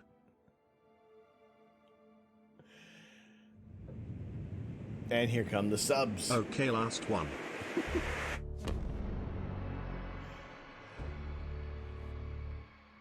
Another? Yes, we might be here a little while. That's a spicy piece of cheese.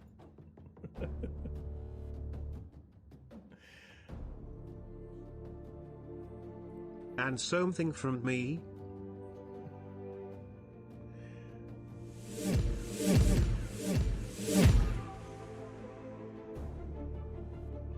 It's catching up. It's catching up. So yes, we do have some terrible weather right now. You gotta check your temperatures. It's 27 degrees Celsius here. That's normal for you living in a country that is mostly a bunch of islands. All right, good night, Nori Kitty. Good night. Good night. Get some sleep.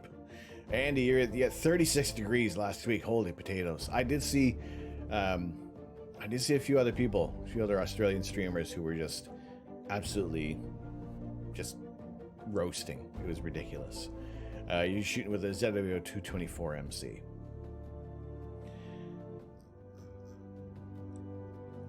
So does the 224, does it have it? I guess it doesn't have the an IR filter built in. Like the 533 that I'm using doesn't have a IR filter.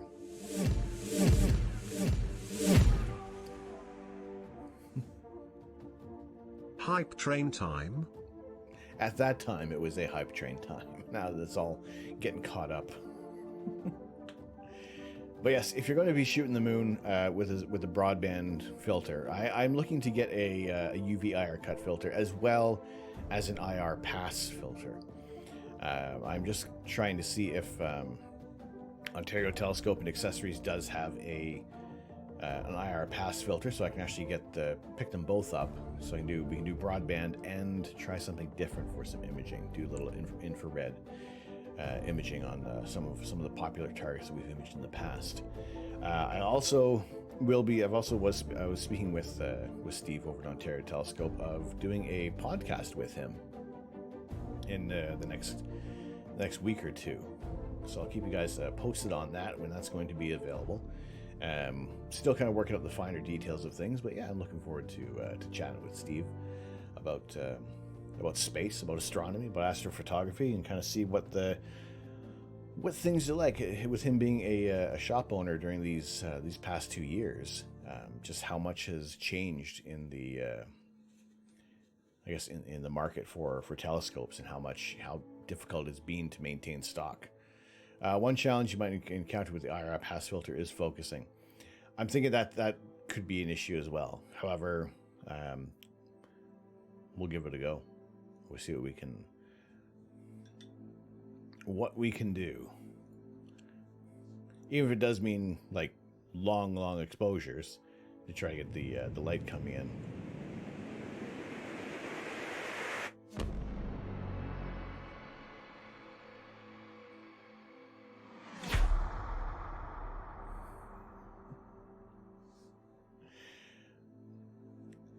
All right, I think it's all caught up.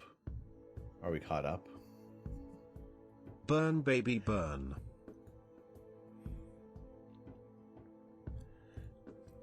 Nope, it's still another for fun. All right, so what I need to do is basically everything needs to move off of Stream Elements and should be controlled by StreamerBot. Be controlled as local as possible. Yeah, I do believe now I'm in the situation where I can get everything working in my favor.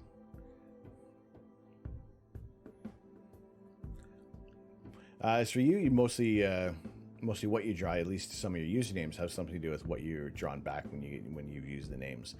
So it is kind of so you do change your illustrations based on your name. Kind of is this like, I don't want to say kind of like with Picasso in his blue period, but is this kind of your theme, sort of like that? We'll go with that. This is your TV period.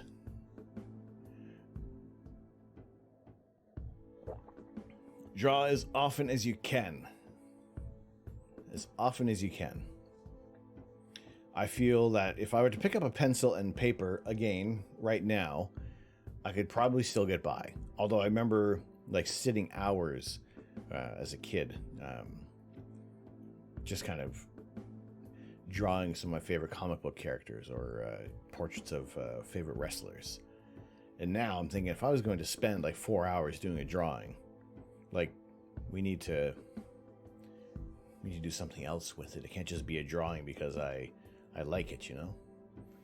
And that's where also I think kind of changes the older you get. Where you got to reprioritize things, and you just can't just sit there and draw a stormtrooper all day. There needs to be something else attached to another purpose. Maybe you create some new art with your images. You know, you never know what you're going to be doing.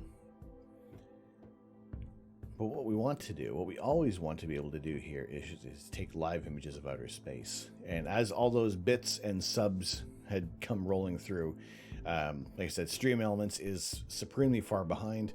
I was watching another stream and didn't twig until just after the first sub came in tonight. That Stream Elements is like 15, 20. It's like, no, it's longer. It's like, yeah, it's like 20 minutes behind. Even longer, really. Actually, I haven't even seen the notification on here pop up about the stream starting. There was the Discord notification. There was Discord, but the Stream Elements notification still hasn't popped up. So at some point, maybe it will let people know that we're streaming tonight. But aside from that, we are aiming to do some live astrophotography tomorrow. hopefully we're going to get some decent skies and refresh our forecast. It's still looking to be in our favor. That's what we're hoping for there. Well, yes, as we did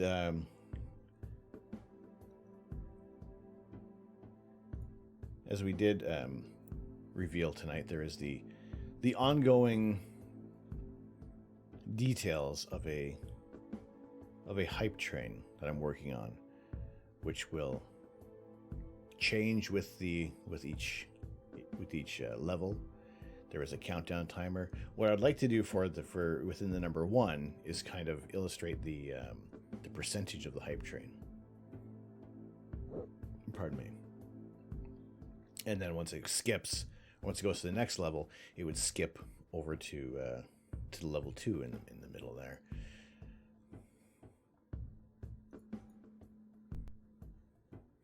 And that would be that. So I just need to figure out how to make sure that's all going to work.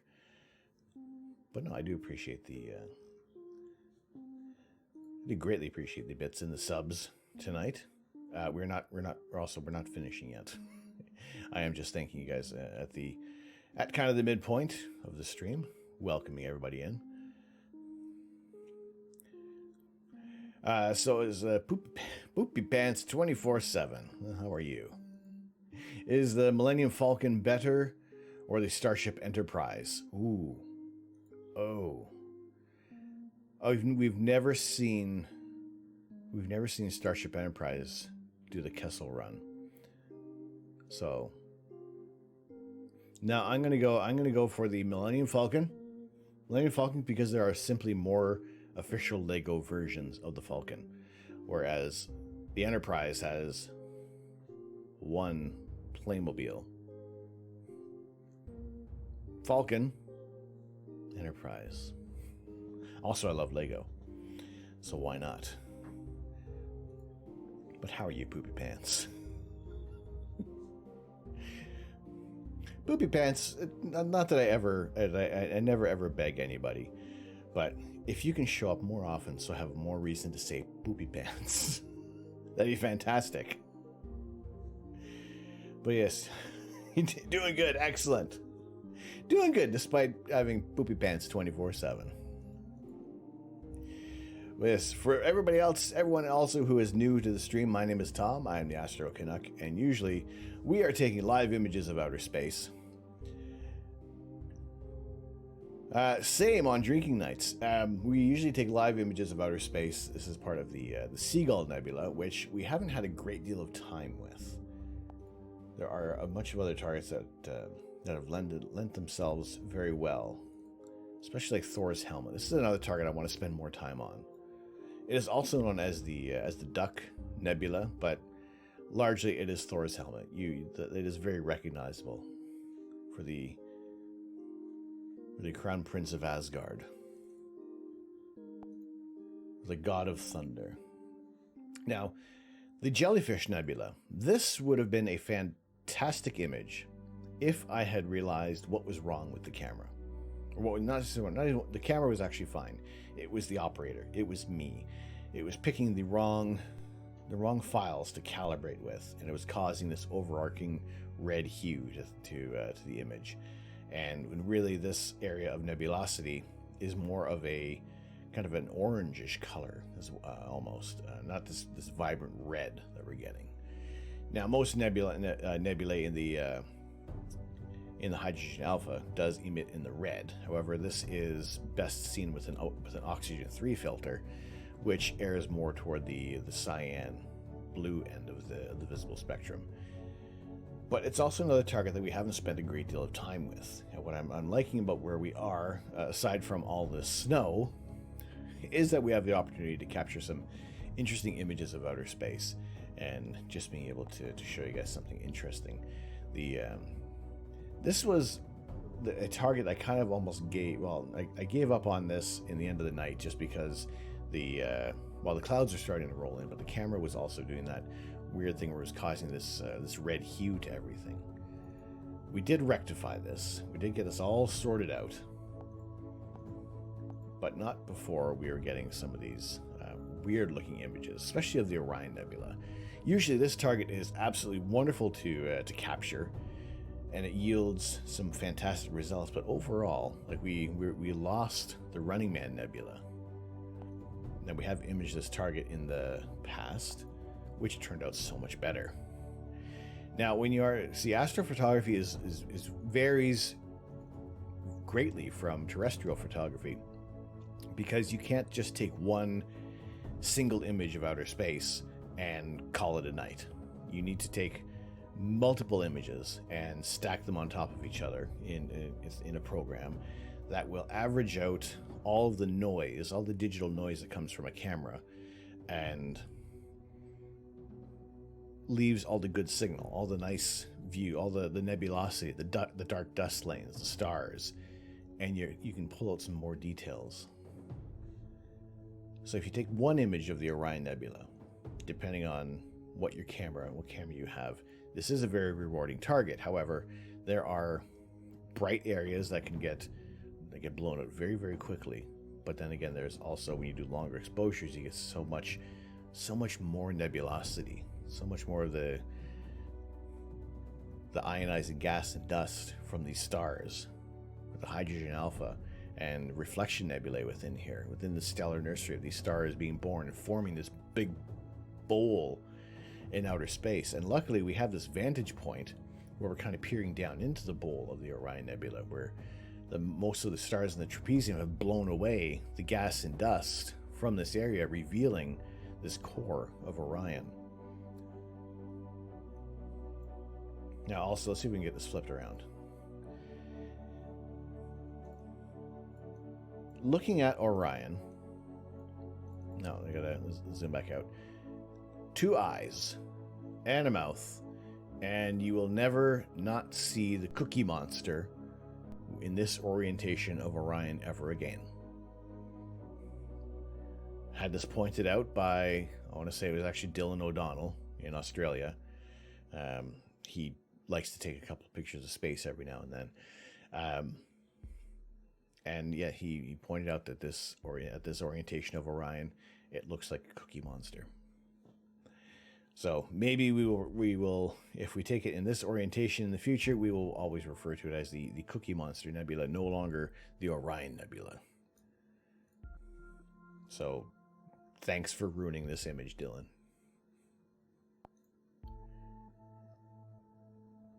Tomorrow night, we're going to try to get a better image of the moon.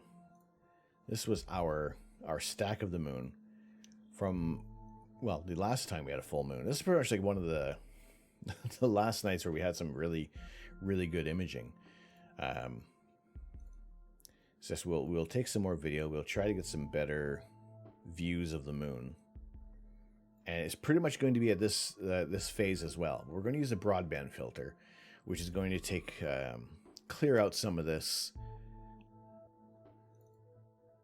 odd coloring. It's not like on this screen, on this screen, stream screen, it looks kind of bluish. Non-stream screen, oh, scorpion peppers are coming back a bit. It looks a little green. So without being able to white balance things properly, it's kind of difficult to present the moon in as an accurate of a color space as possible. Sometimes what you're going to have to do is take it into Photoshop or GIMP or Serial or PixInsight or AstroPixel Processor or PIP, whichever kind of program, or AutoStackers, whichever one you're going to use to kind of do your detailing in here for your target, is going to vary depending on what you pretty much have been brought up with. Now, I have largely been using Photoshop for my entire design career, and it almost comes as second nature for using some of the tools. The only thing with Photoshop is that it is not designed for processing astro images. It is largely designed to look after terrestrial images. Now, we haven't run any of these images yet through Photoshop. Just these are live stacks of targets such as the Rosette Nebula, imaged with our smaller refractor, which is a fantastic target to fit within this camera and telescope format because we capture like the entire area of nebulosity. This is about 130 light years in diameter. This void in the middle, I say a little void, it's about 30 light years across. So to try and fathom how large these nebulous complexes are, to think if you were traveling, Andy!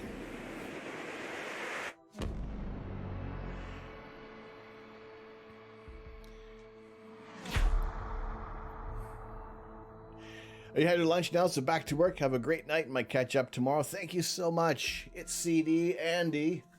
Wonderful. Wonderful to have you in here, as always. And always appreciate you yourself sharing your images of outer space. It is always great to see some of the southern targets that we could never physically see from the northern hemisphere. But thank you very much for the 14 freaking months. Thank you, thank you, thank you. There you go. On to the spike of appreciation for you, my friend. Thank you, thank you, thank you so much for the 14 months. My goodness. That is incredibly appreciated. So, in this pile of spikes, even back here, those two piles there are 14 tickets with your name on it, sir. I appreciate every single one of them. But yeah, always glad to have you in here. Always love seeing more images of space. Always love seeing more. I've been seeing a little bit of an uptick in people sharing their setups and their imaging sessions on Twitch, and I love that. I think it's fantastic. The more people that we can get across the board streaming astrophotography, I feel like the better chance we get of possibly getting at least a space or I don't know if so far as astrophotography, but I think to get a tag for space. I recently saw there have been a great deal of more tags added. So there is photography, there is photo mode, but there's still nothing specifically for space. I know science and technology, but that is pardon me. That's the scorpion peppers. Science and technology is a very, very broad space to, no pun intended, to be talking about a certain topic, a certain subject, because that can range anywhere from coding to biology to microscopy, anything essentially is going to fall into the sciences. So to kind of to sift through some of those channels to find something specific, I mean, it can be a bit of a task. I have not had a chance to try out AstroPixel Processor. Highly recommended for preliminary or final processing. Use it for stacking, light pollution, and background calibration, star reduction before getting into PixInsight. All in linear form. Here's how it comes out in just a few clicks and in minutes. Just a 1 hour and 42 minute exposure.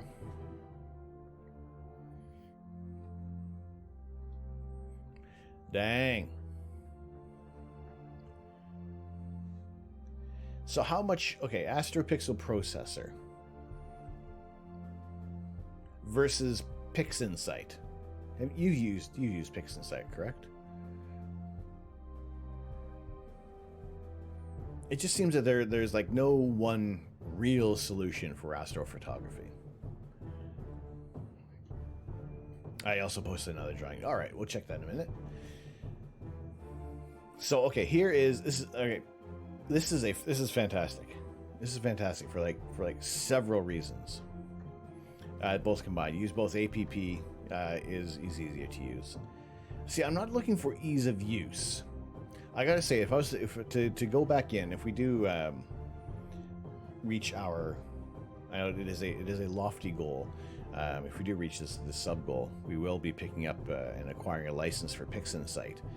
But it's just, you got to keep on it. You have to use it like all the time, because I will have forgotten more than I remember from my time with PixInsight, and that's like 2 years ago now. All right, so let's do this.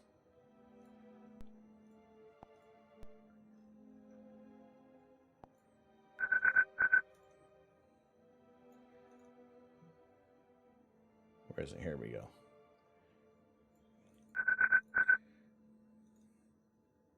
Okay. Trying to get this. There we go. All right. My goodness. Joe Diehard and Simplistic Linguistic. If you have both followed just now, welcome in. Thank you so much for joining the observatory. Glad to have you in here. If you have joined like long ago, I promise I was not ignoring. Stream Elements is severely behind on notifications, but wonderful to have you all in here. If you don't use it, you lose it. Yes. So here is 1 hour and 42 minutes. There's 1 hour and 42 minutes on the Orion Nebula versus probably maybe 40 minutes and no processing whatsoever. You can see there is so much more detail that has been picked out in this image, in this processed image, versus just a stacked image within the ASI Air Plus and just adjusting the histogram a little bit. I mean, yeah, it looks. I love how this looks. I think it looks wonderful to use it as an example. But as soon as you start pulling out those greater details, and you can give the image the treatment it deserved. You know, it is. It's so much more beneficial to use your images in a proper stacking software. All right, you're off. No worries. Bye for now, Andy. Take care. Take care, my friend. Have a good day. Have a good day. Have a very good day. Have a wonderful day. A wonderful evening. We are at 9:30 in the evening here in southwestern Ontario. But yes, here's a fantastic example of a stacked image of Orion versus a stacked and processed image of Orion versus a stacked image of Orion with absolutely no processing in it. You just load the frames in, lights, darks, flats, biases, and stack them. Boil them, mash them, stack them in a program. So I think what's the for APP? Is it cheaper than PixInsight?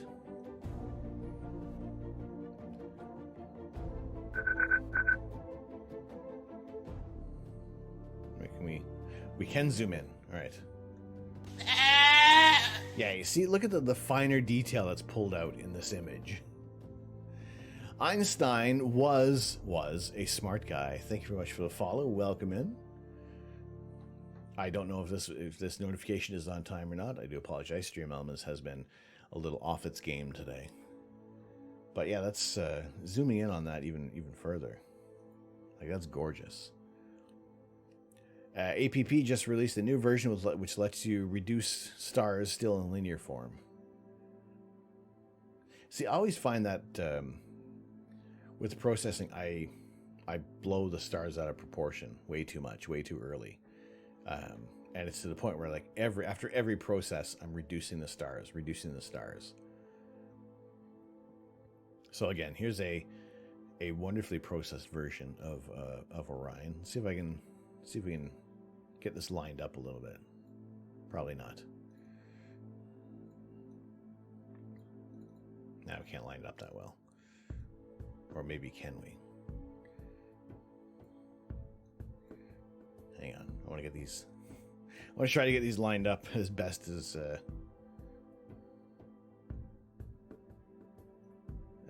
possible here.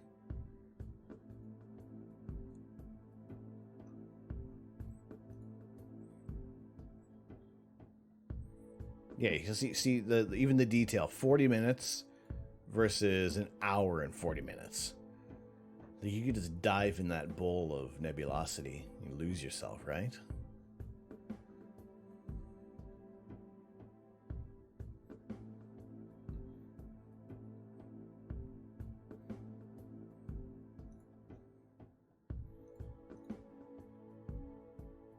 Oh, no, there we go. Hey, excuse me. Hang on. Oh boy. Well, we're getting really close to Orion right now. Am I processing data from my own photography or shared data? These ones here, these are my own photography. This one here is an image from AstroJav, just kind of comparing the, a stacked and processed image versus which is what AstroJav has done here, versus what we have taken live on stream, which has basically no processing done to it. It has been stacked in within the ASI Air Plus, and then just adjusted the histogram a little to bring out some details, but nothing has actually been manipulated or adjusted on this image there.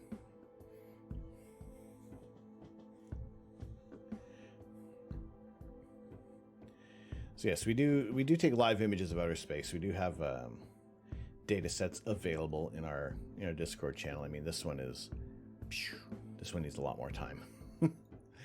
But to share these images as quickly as possible, and some of the targets are very dim. So if you take a single image, we're not going to get a great deal of features. Whereas shooting the Andromeda Galaxy with a narrowband filter, what we're trying to pick out are some of these little pink pockets of nebulosity. That's what we're trying to get here. Now you don't get to see like the full gambit of stars because it is blocking out some of the dimmer ones. But as soon as you switch out the filters, more of the Andromeda Galaxy is going to show itself. But it's this little bit here, like this bit of much like the Orion Nebula that we were just looking at within our galaxy. Orion has its own areas of stellar nurseries and supernovae. Some of the interesting features in outer space.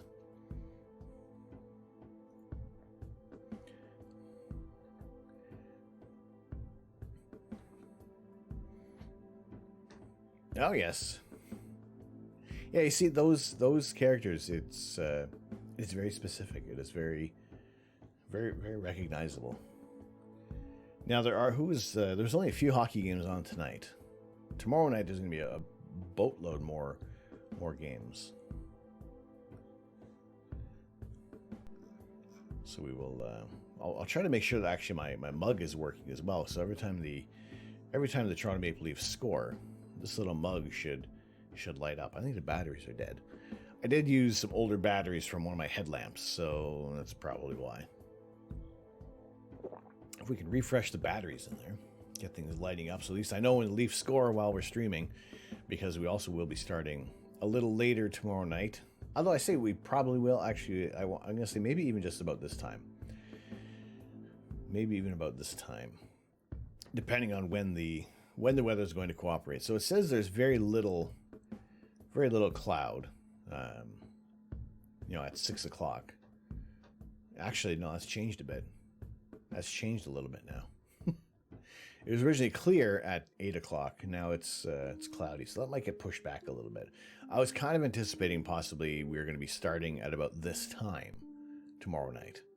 So our rainy day astronomy session I will put on hold in favor of some astrophotography.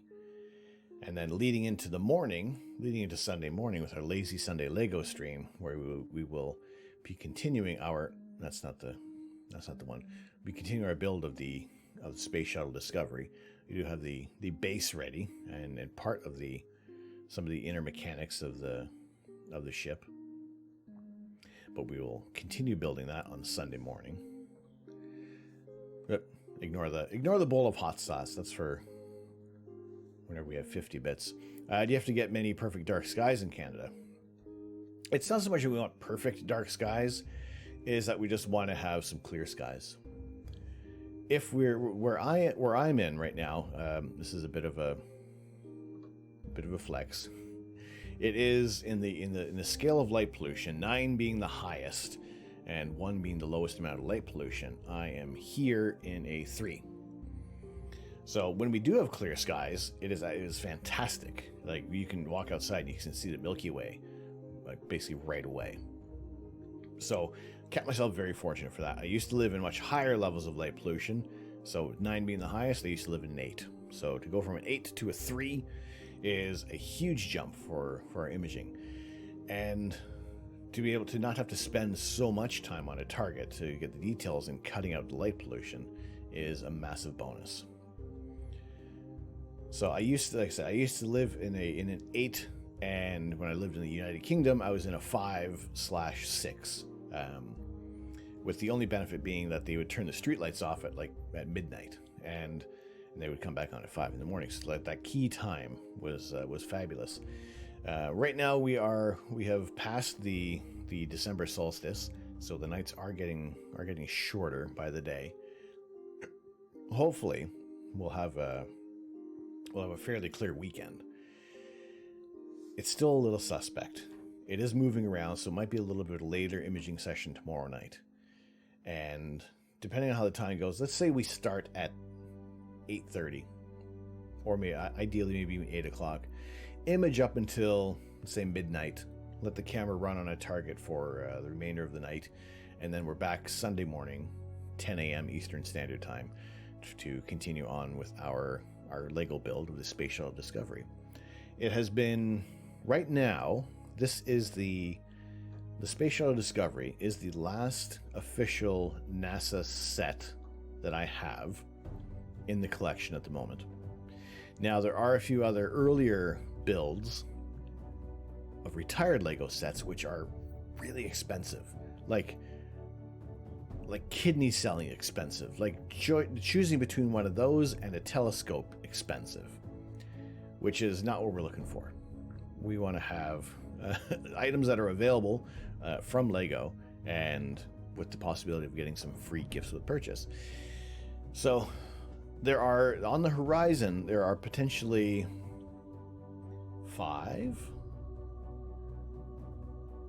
space-based LEGO sets that could be coming into play with maybe four. The NASA SR-71 Blackbird would be an absolute wonder to build. Again, the coolest aircraft ever built in human history, as well as the Soyuz rocket, which has been responsible for taking many of the astronauts and cosmonauts up to the International Space Station. And an orrery would be a fantastic little piece to have on there. Not excluding the mechanics involved. Kelvin, what's going on? How are you? Good to see you. How's your evening going?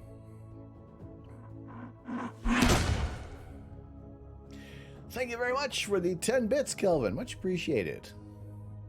Thank you.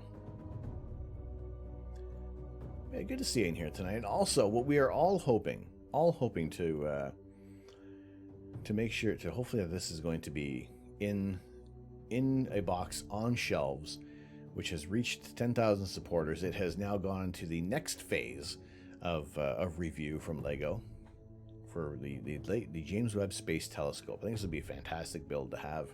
It looks absolutely incredible, even with like they were hoping, the designer was hoping that these could actually be fabric, that they could actually be like material. But for submissions to LEGO Ideas, it all has to be LEGO built. So the hope is that this would actually be like some kind of like silver material. You just got a COVID booster, so feeling a little under the weather. Well, congratulations and thank you for getting a booster shot.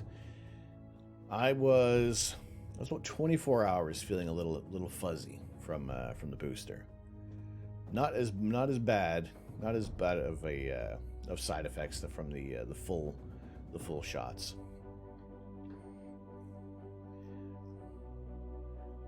But yeah, hopefully it doesn't last too long, and you're kind of on the upswing nice and quick. But yes, this is going to be. I really hope that this makes it onto shelves. If not, then we put a order on Bricklink and we just buy all the pieces individually and eventually build this ourselves, LEGO or no LEGO.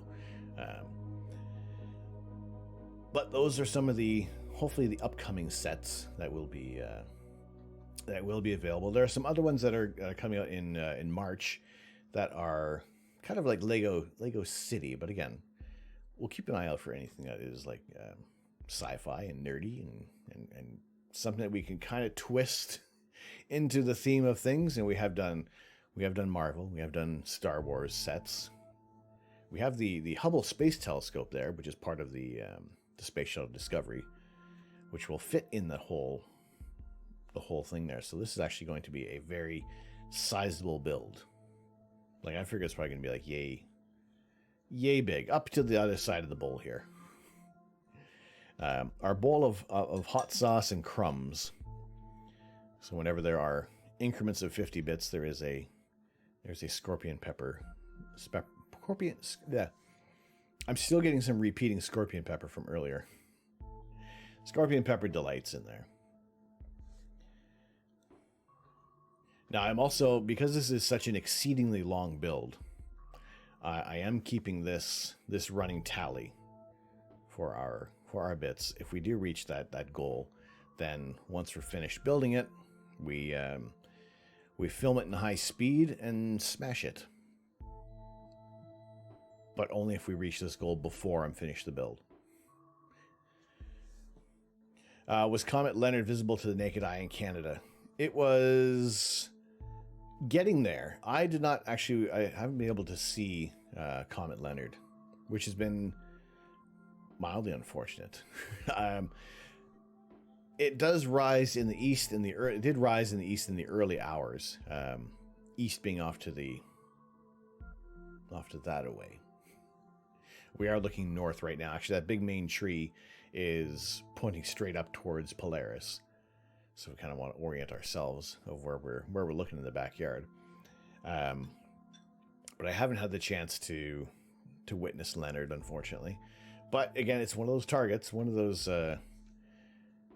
in this golden age of astronomy, and everybody's sharing their images online, and there's no shortage of some of the beautiful shots that have come from this comet. Now, I was kind of hoping before to capture the Neowise back in 2020, but again, in the amount of light pollution, it was off to the west.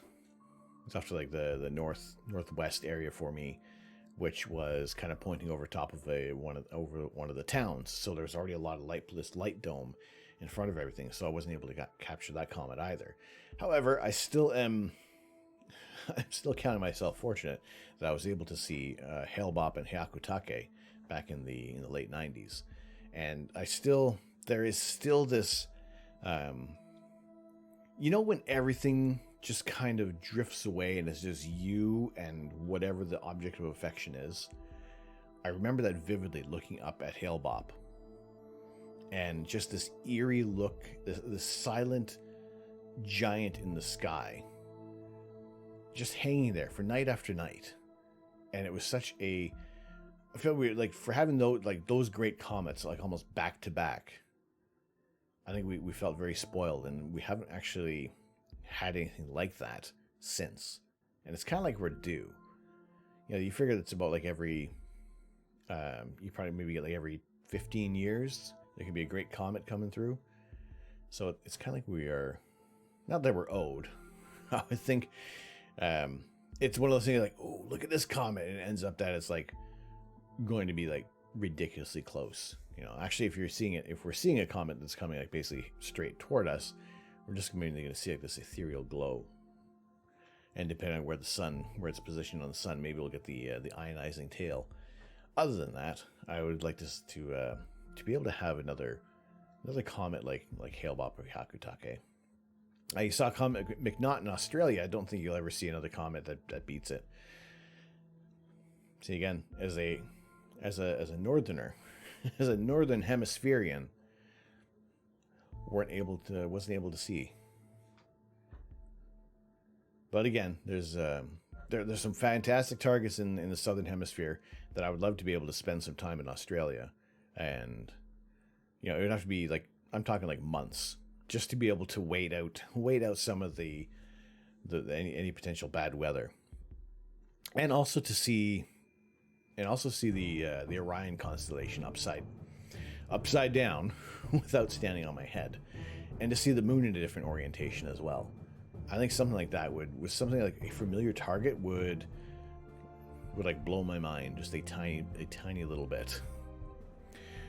Australia gets the best perfect portal 1 skies. Well, there's like you don't have to go that far to be out in the middle of nowhere. I feel like there's more opportunities in Australia to get some dark skies, but I also feel there's more opportunities to be like killed by a field mouse in Australia. So I kind of want to weigh my options there. But there's still a great deal of targets up in in here that I haven't actually had the opportunity to really get a good look at, be it for light pollution or the time of year, and I haven't actually spent like a full I've spent a full rotation in one place on this planet in over a year now. So it was between the United Kingdom and back to Toronto, and now here in southwestern Ontario, it is there are still a great deal of targets I want to get. Don't worry, the snakes eat the field mice, but then there's snakes too. There's all of that.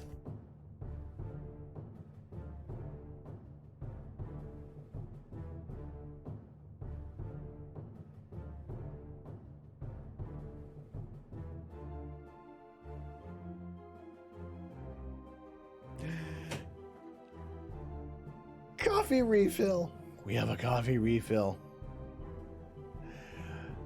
Thank you very much, Mrs. Canuck.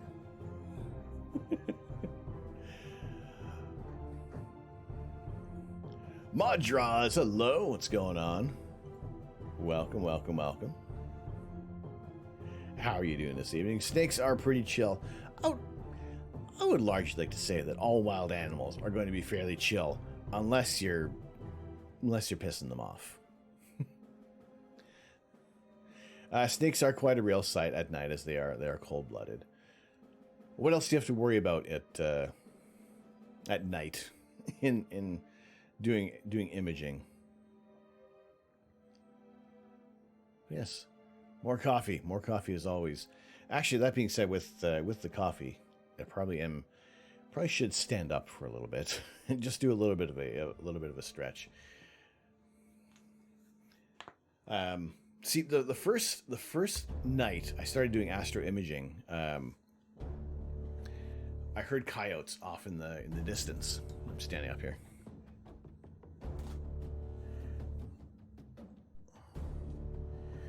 Pretty good. You got banned from 3 chats. Stick around a little bit there, Mod. If you do stream, maybe pick up some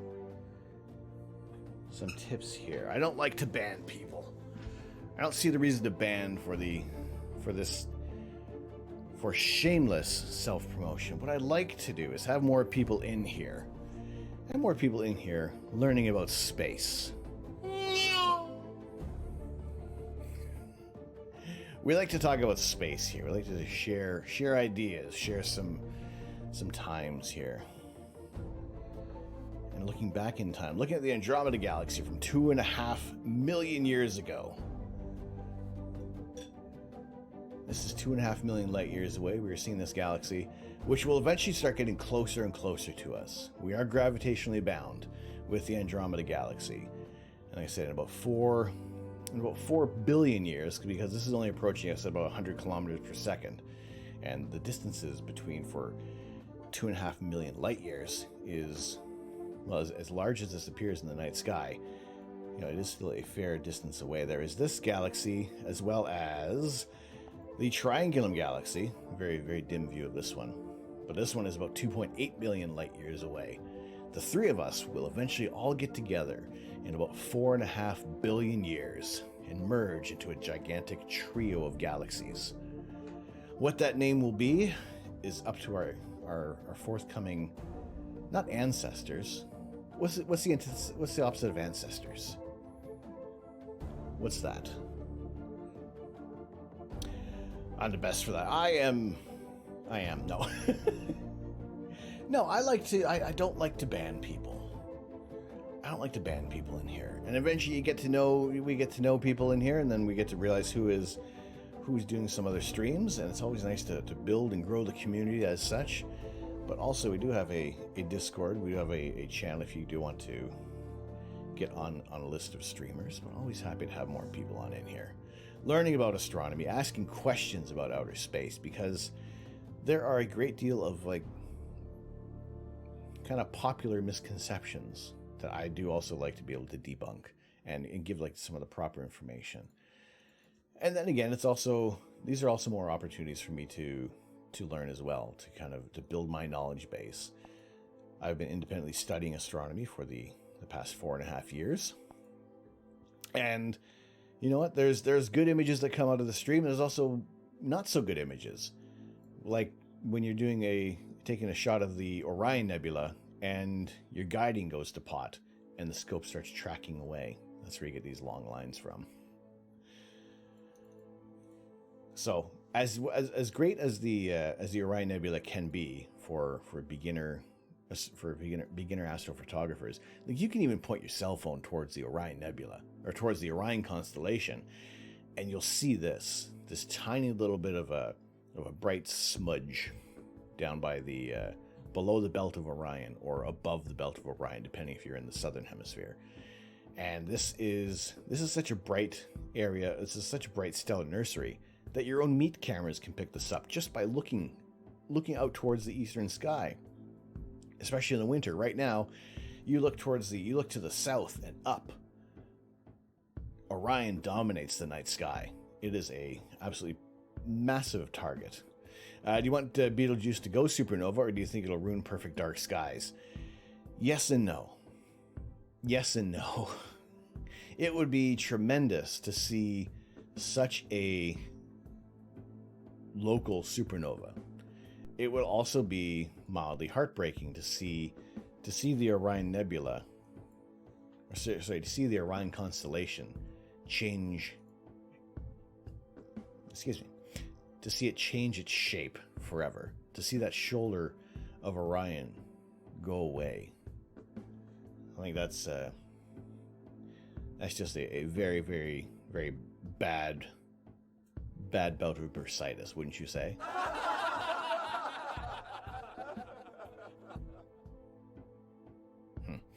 All right, fine. But yeah, yes and no. I think it would be.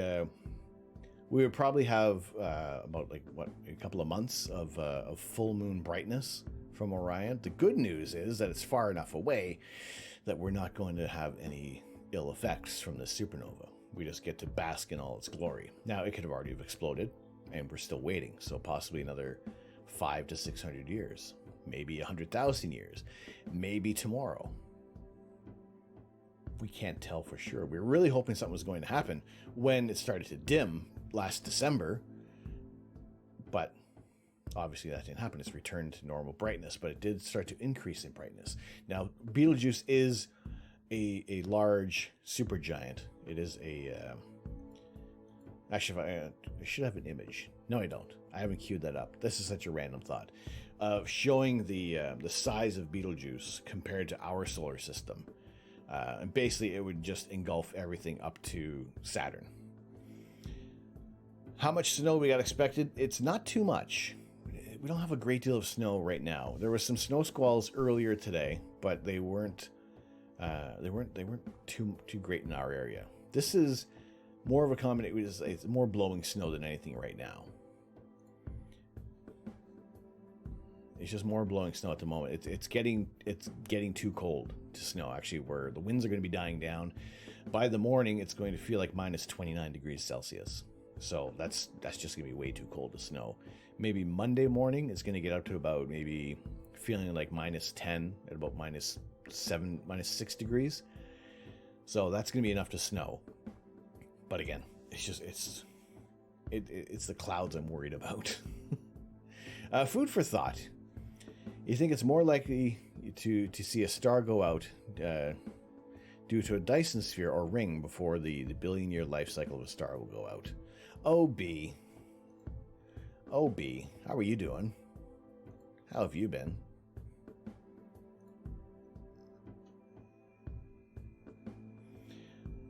It has been a while. Good to see you again, though. Imagine James Webb, the first image it takes. We notice something that really shouldn't be there.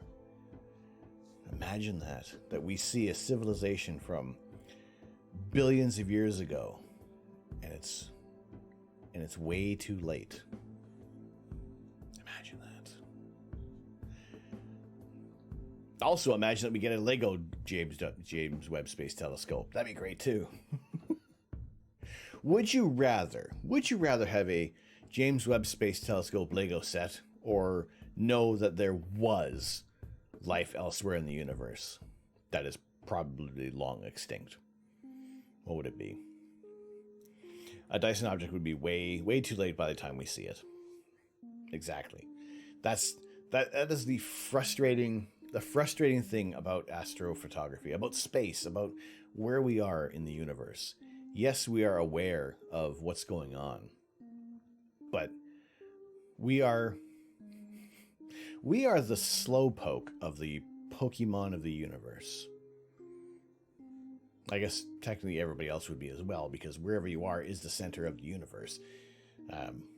But still, we're all getting the information at the way too late in the game, but we just observe. Now there was let's see if I can find my email here. I got one of the email from, because I subscribe to Universe Today. I wanted to see a little more information on here, but where scientists using I believe it was the Keck Observatory, witnessed a star die and explode as a supernova. I thought this was actually a pretty artist representation. They're using the Crab Nebula. All right, I'm going off on a tangent here. Excuse me for a moment. Let's duplicate this tab. Crab Nebula Astro Bin. Here, hang on a sec. Let's get this queued up for a second.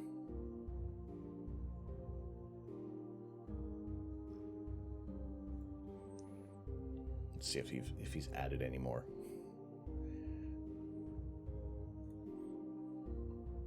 All right. Let that load up. So there is the artist. Now, it's accurate to the point that the Crab Nebula is a supernova remnant. That one was seen in 1054 AD, so it did explode 6,400 years prior to that. So it is a good example of the evolution of a supernova. This has been growing since it was discovered in 1054 AD. Now, a great example from Detlef Hartmann over the course of 12 years. You take the same image of a target, you can start to see some movements. You time lapse over 12 years. You can see the rotation of the pulsar in the middle of the Crab Nebula, how it's expanding into space, and the way how those jets are moving. Being shaped by dark energy as well. No, forget it. Scratch that. Forget I said dark energy. But it's just the overall ferocity of the pulsar at the center. I think the math proves there is life, but nothing proves a love of space like Lego. I love that quote. I love that. Now it is. I mean, you look at the Drake equation and try to narrow down how many possible options there could be for life. But the thing is, all these signatures will come way too late. Even if there was something on the other side of our galaxy, that's still another 250,000 years that it would take. Even if it was like 100,000 years away, or even 50 light years away, that's still 100-year round trip. It's very unlikely that you're going to get somebody who has been there for the whole project. Now, humans aren't prepared to learn about complex life on another planet. It would debunk every religion on Earth. It would be but then I think not to delve into religion, because that is for everybody.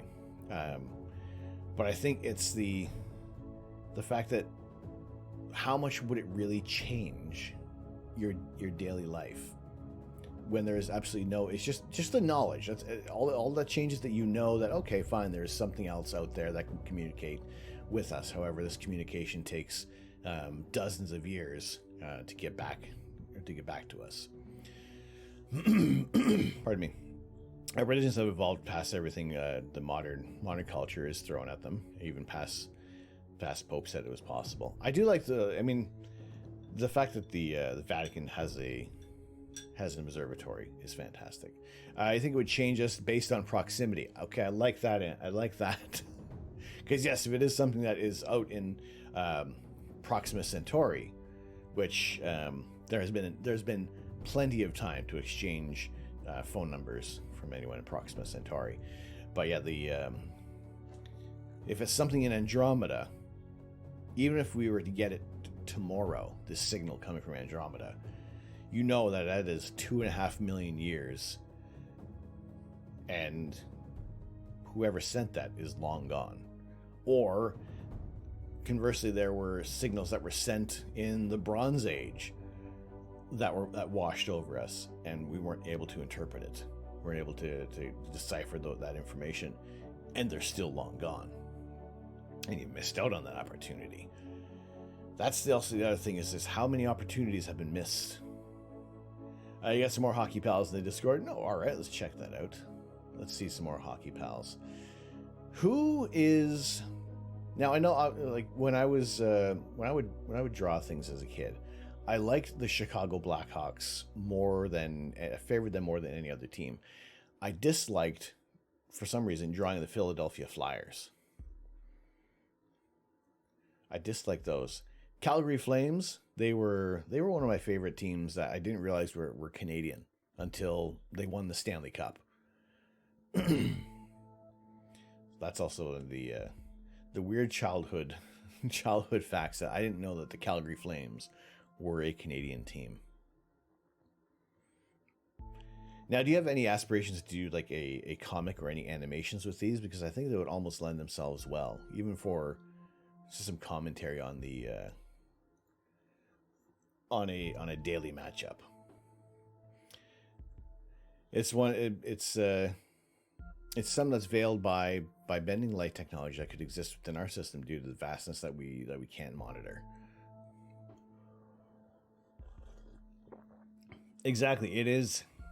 If you were handed an envelope, you have an envelope in your hand that says unequivocally the actual answer: are we alone in the universe? It is either yes or it's no. You can choose to open this envelope, or you let it be. Obviously, depending on your outlook on life, on basically everything in philosophy, that may or may not vastly change the way you look at things. Would you want to open the envelope?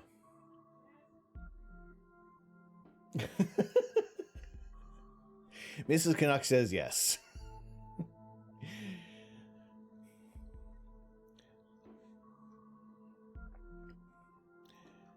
So astronomers watch a star die and then explode as a supernova. It is another first for astronomy. Now, see, when these things come out, it is still years before when all of this data was being reviewed. So that's the other thing is when we see a lot of these news articles break, unless it is within our own solar system, within our little bubble, our tiny little bubble around us, it's never instantaneous news, except for Oumuamua.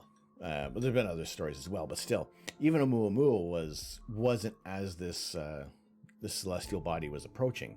It was as it already passed by that they were able to go back and look at the data.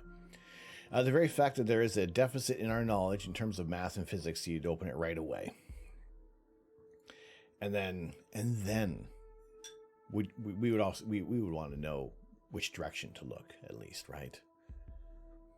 Or would it be enough just to know, and then it is just point in every direction?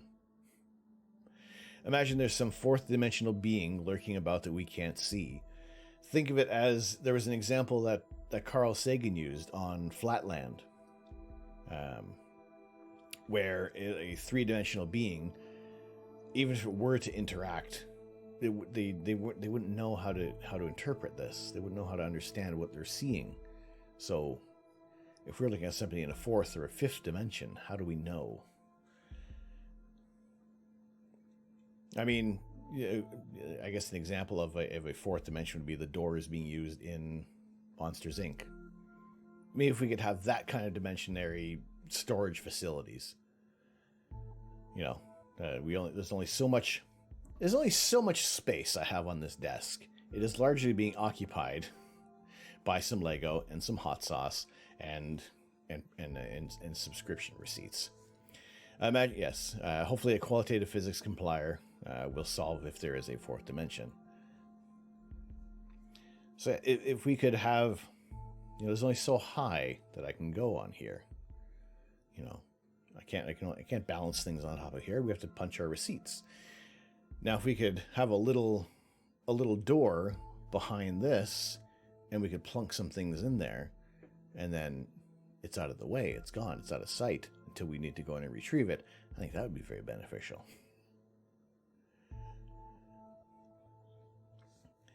But to see this information come to light with the observations, for the first time, a team of astronomers have imaged in real time as a red supergiant star reached the end of its life. They watched as a star convulsed in its death throes before finally exploding as a supernova. And their observations contradict previous thinking onto how red supergiants have behaved before they blow up. A team of astronomers watched the drama unfold through the eyes of the two observatories in Hawaii, Pan-STARRS in Haleakala, Maui, and the W.M. Keck Observatory in Mauna Kea, Hawaii Islands. Their observations were part of the Young Supernova Experiment, the YSE Transient Survey. They watched as a supernova explosion named SN 2020 TLF during the final 130 days leading up to its detonation. I have read Project Hail Mary by Andy Weir. It's awesomely terrifying. No, but if OB, we do have a books and movie section in the Discord that I have been starting to troll through while I'm running down on my Kindle, not my Kobo. No, is it Kindle? The Amazon, whatever Amazon service is, Kindle. Running through those audiobooks. So always happy to see some more suggestions. Astrophage gives you nightmares. Audible, okay. Why could? There's too many book services. Please eliminate 7.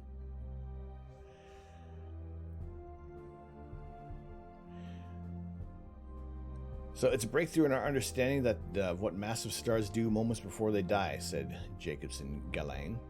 In a press message, direct detection of a pre-supernova activity in a red supergiant star has never been observed before in an ordinary Type 2 supernova. For the first time, we watched a red supergiant star explode. That's the other thing, is that there can be supernova candidates, but it's also the time of a question of when. When have they exploded? When will we see this light? Discovery dates back to the summer of 2020. At that time, the progenitor star experienced a dramatic rise in luminosity. Pan-STARRS detected that brightening, and when fall came around, the star exploded as supernova 2020 TLF. The supernova is a Type 2 supernova where a massive star experiences a rapid collapse and then explodes. The team used the Keck Observatory's low-resolution imaging spectrometer, the LRIS, to capture the supernova's first spectrum. LRIS data showed the circumstellar material around the star when it exploded. That material was likely what Pan-STARRS saw the other star ejecting in the summer before it exploded. Keck was instrumental in providing the direct evidence of a massive star transitioning into a supernova explosion, said senior author Raffaella Margutti. An associate professor of astronomy at UC Berkeley. It's like watching a ticking time bomb. We never confirm such violent activity in a dying red supergiant star when we see it produce such a luminous emission, then collapse and combust until now.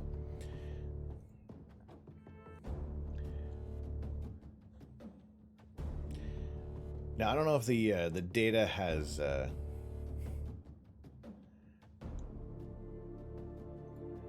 been released yet.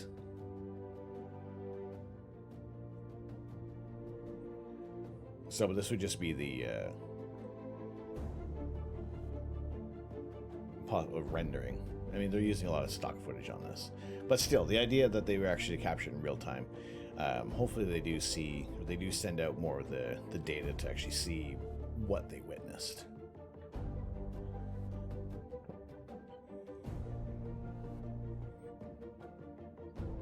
Now, depending who did the animation, I don't know. I don't see any credits at the moment.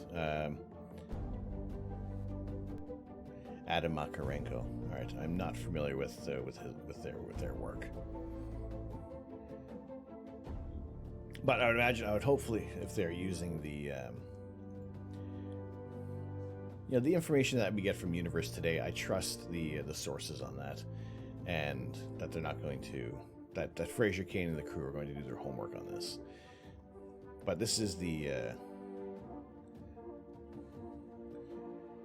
pre and post supernova. Fork!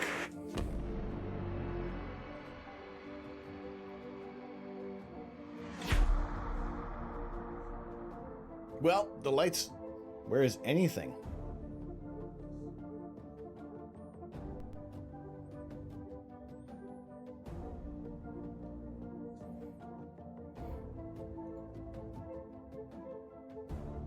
I'm looking at the.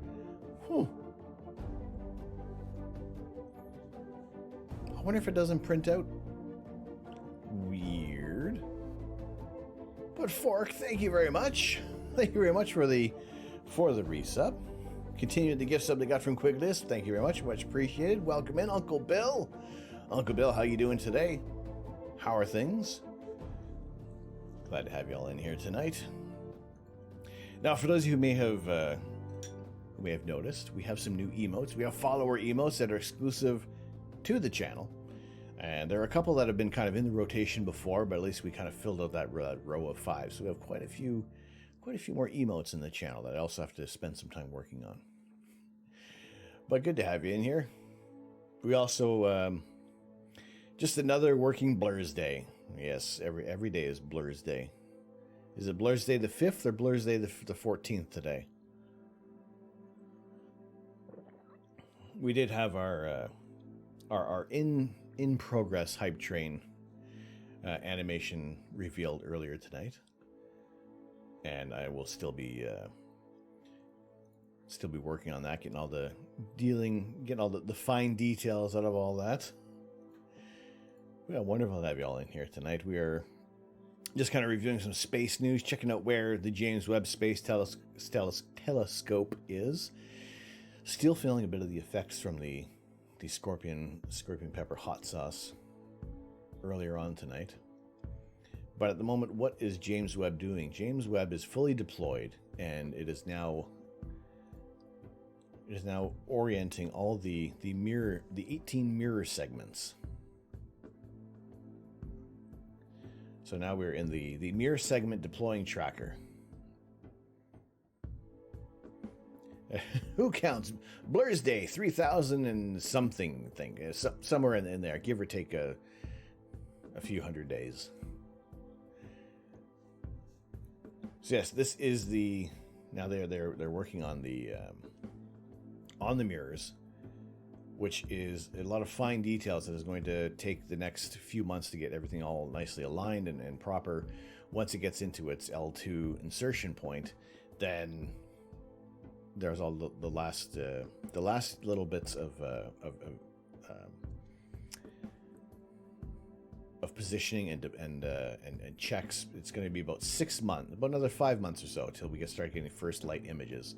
I don't know if they're going to publish the very first images because they aren't going to be pretty. It is just going to be a lot of calibrating images, and you're not going to get like the full scope of the images possible from James Webb. You're going to get like some of the smaller mirror images, smaller segments as images, and I think if it would probably do them well. Not that I have any authority to give them advice, but if they start throwing out the calibration images first, I think people will think, oh, it's just another Hubble, and then it's a bunch of space junk. So if they put out the really nice first light image once everything is aligned, and then say, all right, well, here's what we got, but here's everything that we had to do to get it into that point. So here is some of the calibration shots.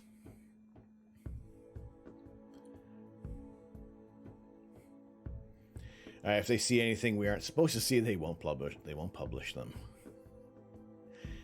I heard they broke it before they left Earth due to not holding it up properly. Which part was that? It's a shame they couldn't add a live camera on JWST. There was sugar lumps. There was an article. Actually, let me check Universe Today of why they didn't. Now there was an image from a satellite orbiting Mars, one of the Chinese satellites, which had a little selfie bot on it. I think that was very ambitious and very, very important to see as well, because we don't often get to see those kinds of images. We'll get like like what we just watched with the star exploding. We get the computer generated images based on the data, which is nice to kind of get that visual of a graph.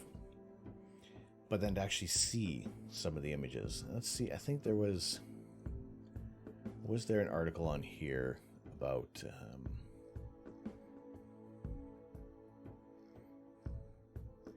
Gemini, no, astronomy jargon.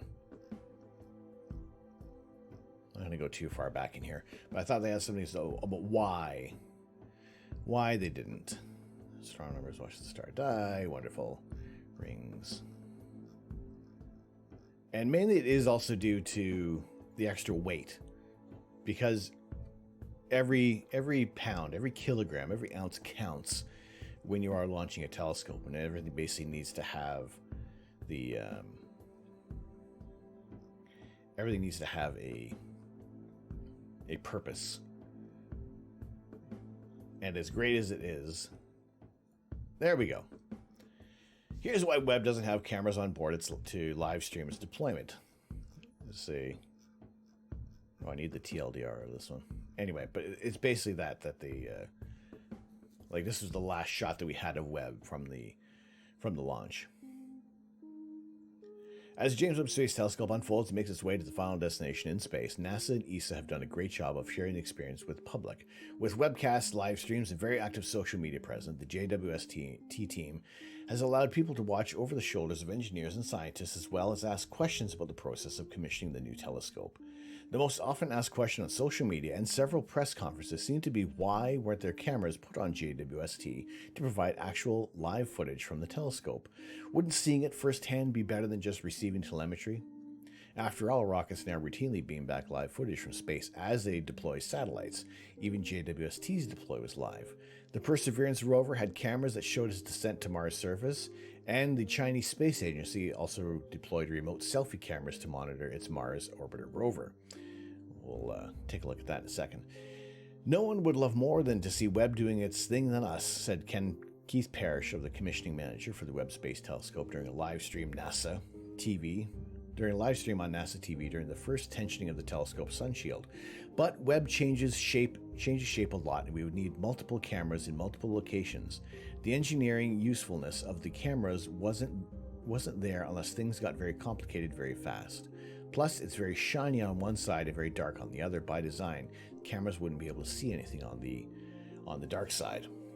So, because this is an infrared camera and it's an infrared telescope, and the only way you're going to see out in the dark is by having an infrared sensor on the camera, then it's going to interfere with the instrumentation, so we wouldn't be able to use it. Even the telescopic poles were 3D printed to reduce actual weight, the precision on some of the most expensive sticks, most expensive sticks ever. As much weight as you can save. They shook it up a bit when the clamp slipped, worrisome but not broken. And that's what kind of pushed it back a few days. And then when we had it on, then another couple of days for Christmas. Oh, the drop game is, I made sure to turn off the drop game. Those are it is for the Sunday streams for the Lego. But when you guys are on our Lego streams, you do have a chance to win a free gifted sub if you're not subscribed to the channel. And Those are our Sunday mornings, 10 a.m. Eastern Standard Time is when we have our LEGO builds. We'll continue our Space Shuttle Discovery this coming Sunday morning. Speaking of weight or mass, you heard a podcast in December claiming JWST masses less than half of Hubble in spite of being so big. So you Google the spec and it's actually less than 1/4 of Hubble's mass. Really? I mean, most of the weight is going to be just in just the mirrors, right? And even those are thin. It is very thin plating on there. That's interesting. That's really cool. That it is much less than Hubble's mass. It's very wow. Seriously. Like it dwarfs Hubble.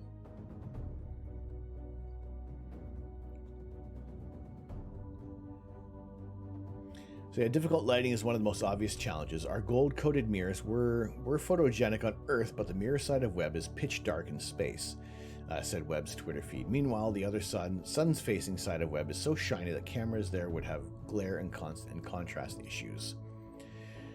Will JWST only take infrared data? Yes. It is the mid-infrared and near-infrared imaging.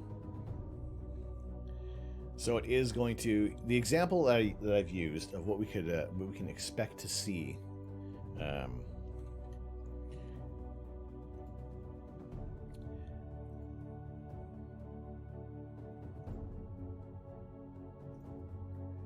And is this here. Here is visual. Here's the visible light from the Very Large Telescope in Chile versus the infrared camera that was later installed on Hubble. So you're going to get some different views. With the infrared, you're able to cut through. You get rid of all this hydrogen gas. You don't see as many stars. Like this little point of light here is a galaxy behind you, cutting through the infrared light coming from this galaxy is cutting through a lot of the dust.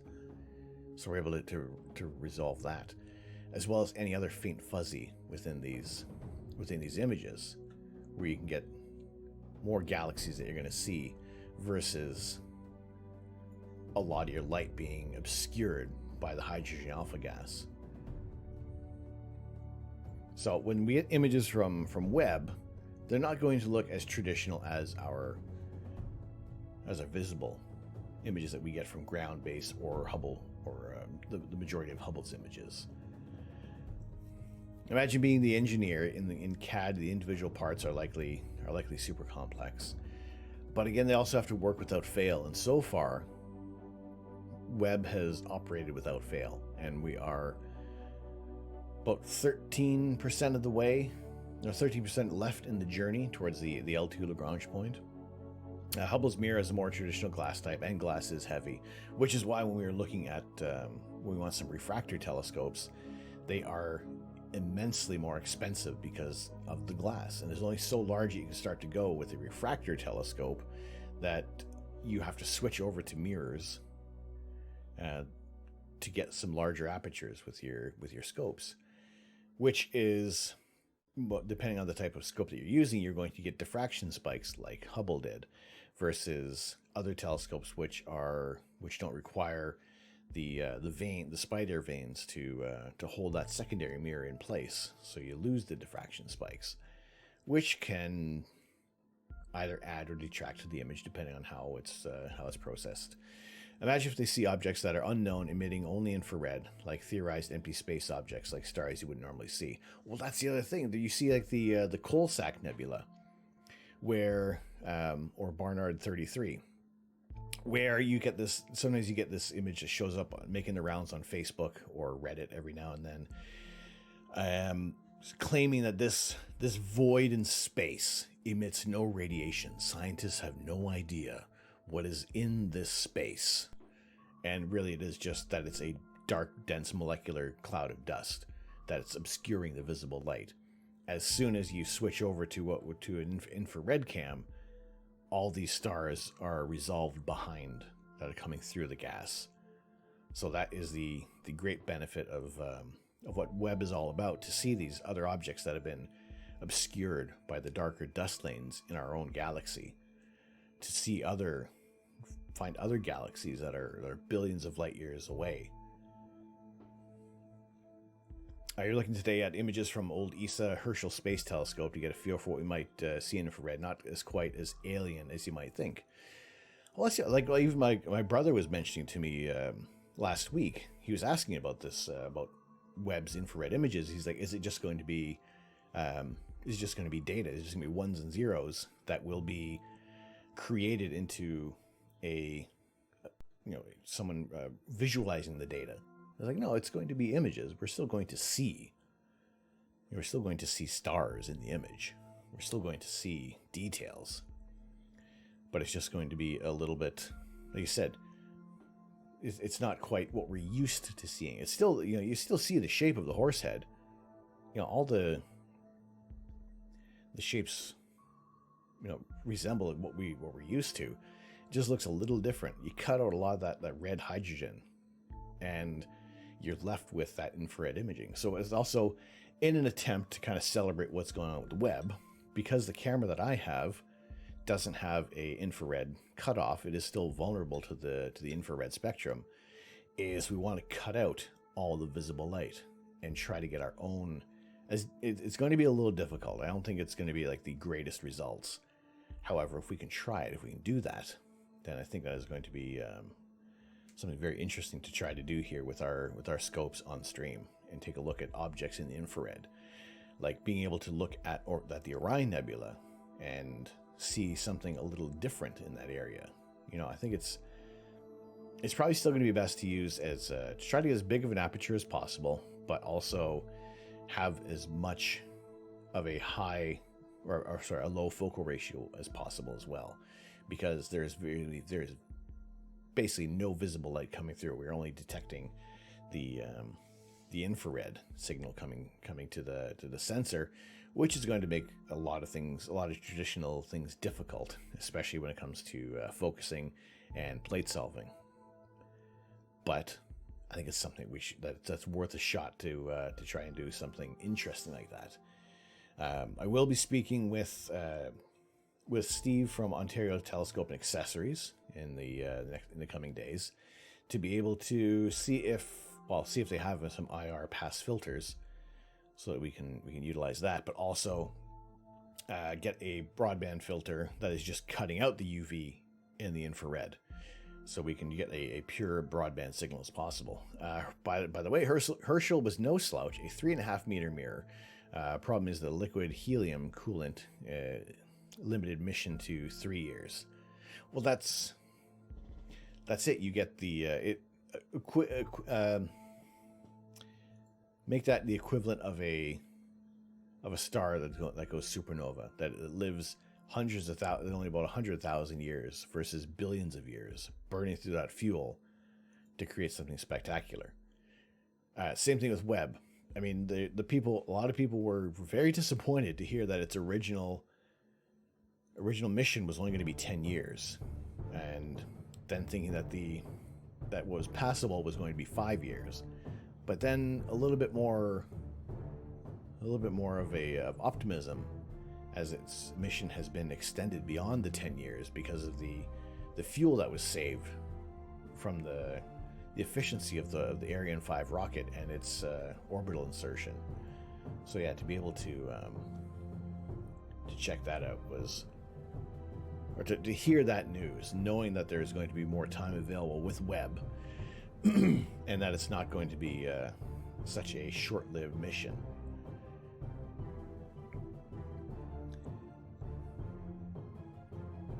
Is very cool. So yes, it is cruising speed at 0.2911 kilometers per second.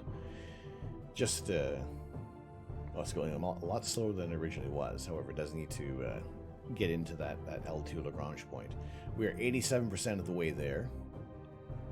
The cool side is at minus 201 degrees Celsius.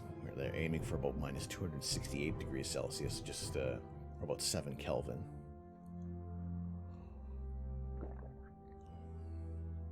So yeah, just to be able to see what's Webb's mission, what is Webb doing right now. So they are adjusting the mirrors. The adjacent image tracks the progress of the individual primary mirror segments A, B, and C, the secondary mirror, as they move upward to 12.5 millimeters from their stowed launch position to a deployed state where they are ready for the mirror alignment process. The mirrors move in very small increments over the course of approximately 10 days to complete their deployment. They move approximately 1 millimeter per day each. For more detail on this process, read this blog entry. Each primary mirror segment has an ID which consists of a letter A, B, C, followed by a number.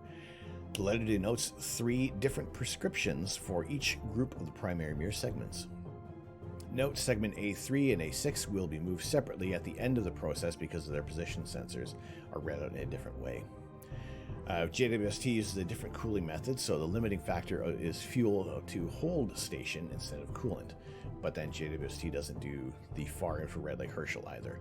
Now this is doing the near infrared, so it is just closer to our end of the visible spectrum, where we would usually capture the hydrogen alpha or the sulfur 2. For the absolute precision of this, to be able to just to be able to get the precise movements of everything in there. It's like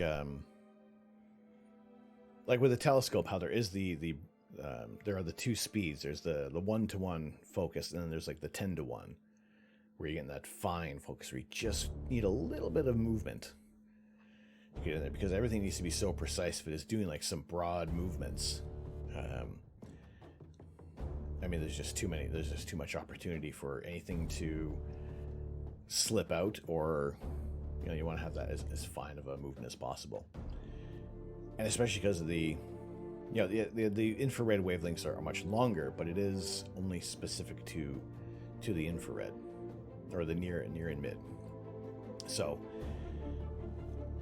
even like there was an article about the mirrors, the coating on them are different as well. That's just that's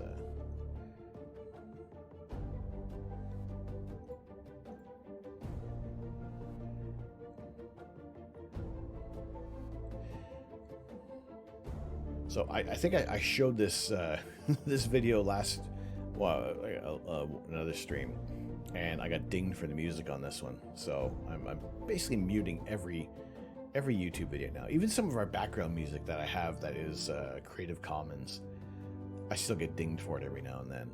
It's like, well, no, I've given the credit. I've done everything I need to do.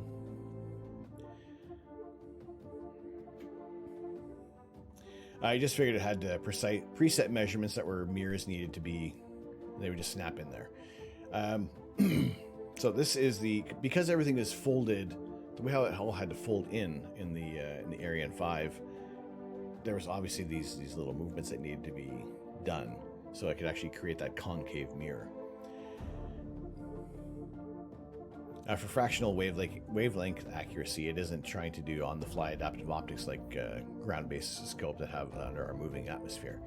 And that's what we said before, is if we could have adaptive optics in our backyard telescopes, well, then we'll show you my freezer full of kidneys that we're trying to sell. Are you ready for the JWST 2000 piece Lego set? If it doesn't exist, it should. It totally should, Quiglius.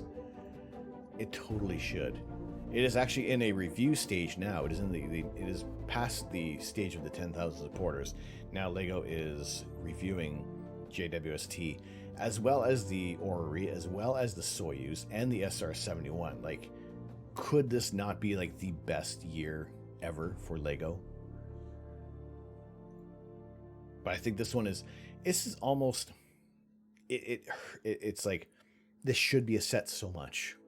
Like, the timing of everything is perfect.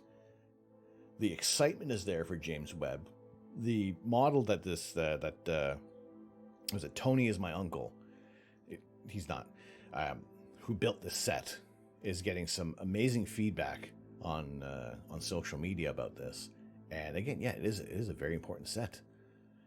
I think it'd be amazing. It'd be tremendous to have. And again, we were talking about this earlier. How this is. This one here, this is the last space-based Lego set that I have at the moment. So, Lego, get on it. The idea is similar to adaptive optics, but the application is very different. Also, there's no atmosphere and space to have to adapt the optics to as well. If we could get our own space telescope, that'd be fantastic. Sifu, hello. How are you? Hello. We have some new follower emotes as well. I think everybody now has the slots open for the 5 follower emotes. I do have a couple in that rotation that have been used before. There's the Earth and the Astro Canuck Lego logo, but I'll come up with some other emotes down the line. I did move our hype emote into the regular rotation and favoring that for kind of like the bits based looking icons for the from the 1, 5, 10, and 25,000 bits in there, so that kind of relates to that. Build me a Korolev Cross Soyuz in flight model display. I mean, if we can start with the we can get to this point, we'll it doesn't look like much. I think Lego can do a much better, much larger version of this, like with the Saturn V rocket. I think maybe they could bump this up to increase the amount of pieces there. Sloan, hello, Mr. Sloan. Well, Madam Sloan, hello. How are you? My goodness, there've been a few people who have popped in tonight. I just hope are recurring friends of the channel, because I think every time I say Sloan, I need to use this voice. There is, I mean, the work that people do, like this one would be awesome to have in the background as well, to have a working orrery in Lego. Like I've always wanted, Mrs. Canuck and I did go to many antique shows in the UK, and someone did have a working orrery. Problem was, it was about £4,000 they wanted for this thing. I didn't have £4,000. I didn't anticipate seeing anything at an antique show that I'd be like, yes, I want this, and it's space based. No, so clearly I left all my kidneys at home, so I wasn't able to come up with any money for that. But a Lego version, I think a Lego version would be fantastic. But obviously, the crowning jewel of this year's Lego ideas has to be the James Webb Space Telescope. Like do they have a link to this? I don't know how to link to their Twitter page, because they have a video of this thing deploying.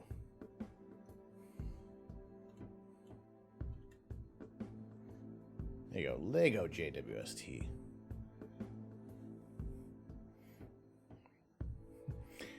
Exchanging kidneys for Lego? Yeah, of course. Like, I mean, look at the engineering that they put into this. It is also a huge set. It is massive. So that's also going to look beautiful on display. The only thing that they were saying for a submission for Lego ideas, that the sun shield had to be Lego parts. There couldn't be any fabric pieces. So, I mean, I think they still pulled it off. It feels a little Star Destroyer-ish. So I like that as well. But I think I would like to hope in the final version, because like the latest VW camper has the fabric top, that they would replace this with like some silver fabrics. You'll hop in chat every time just to hear you to say Sloan. Sloan that way. I don't know what it is. Sometimes it's like, well, let's someone gets a character every now and then. But glad to have you in here. A few things as beautiful as that first second or two after Soyuz separates those initial boosters, the Korolev cross image. Do you have a link to those, Uncle Bill?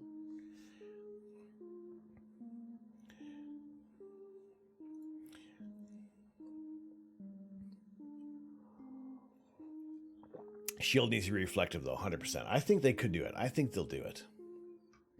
I think they have the They have the materials. Lego has the resources. They can do something cool.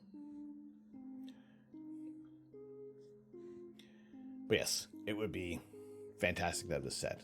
Like the details.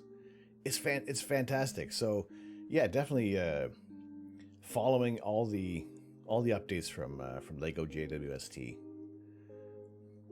But then they also drop some of the information on the actual telescope. So that is really cool. Also, I am looking for this set. I am looking for the NASA Lego NASA the Women of Space. Something that is not too expensive, that people aren't trying to charge like $200 for it.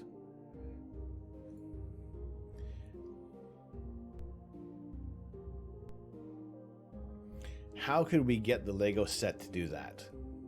How could we get the Lego set to do that, right? Ooh, did anybody watch the Falcon 9 launch yesterday? And just the way how at the booster separation, how it kind of did this quick dogleg to get back to the launch pad, to the landing pad. Not as impressive as that's how the Korolev Cross looks, but still, it was amazing. See, I always wonder about covering like every rocket launch. I kind of like to, I guess, focus on some of the more mainstream big launches, just to kind of hang out with you guys on that one. And because there isn't a great deal of things I can add to a launch. I don't know the engineering behind everything, and I think there are other people on Twitch who, well, NASA themselves sharing any launches, or Rocket Labs, or even like EJSA sharing his insight on a lot of locations, and an insight on the rocket launches. I think it kind of leaves stuff like that, the specifics, up to them for now. But it's all like watching watching the boosters land from Falcon is never boring. It is absolutely an amazing sight just to see the speed that it's coming down at, and then you see everything kind of slowly comes into place, and it softly lands as if it's no biggie. Do you think we'll have a moon mission in the next 5 years? I don't know. I mean, probably. I mean, at least there's going to be. What is our benefit for going back to the moon? Obviously, you want to kind of start preparing things. Oh, Sloan. Oh, okay.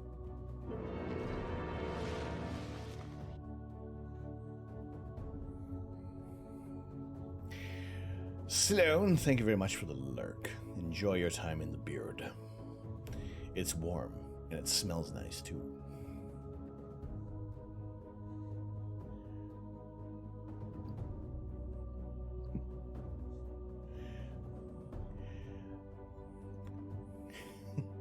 It's the animated representation of Sloan, or whomever is going to be lurking. We have a few people lurking in the beard right now. Who else is in here? Yeah, Nori Kitty's in there as well. I don't know you're remembering an NZ person on Facebook that built a huge shuttle in-flight display into a repurposed china cabinet. You had to give it up. They had to give it up when moving. I wonder where that'd be. Ooh. Interesting. See, there was who was it? There was somebody who was on one of the Space Junk podcasts with Dustin Gibson and Tony Darnell, who the name escapes me at the moment. I'm not going to remember it, but they built some telescopes out of retired jets. Like some of the components worked well to make a telescope out of those out of the fuselage. So why not, right? Upcycling with space is always wonderful to do, right?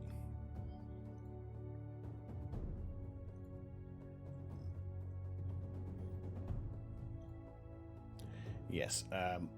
part and parcel of why I'm probably not going to be getting a Starlink satellite, or if I do, it's definitely not going to be going on the ground, because I will probably end up with the exact same picture, except with 4 cats, not 5. So we'll definitely not be doing that.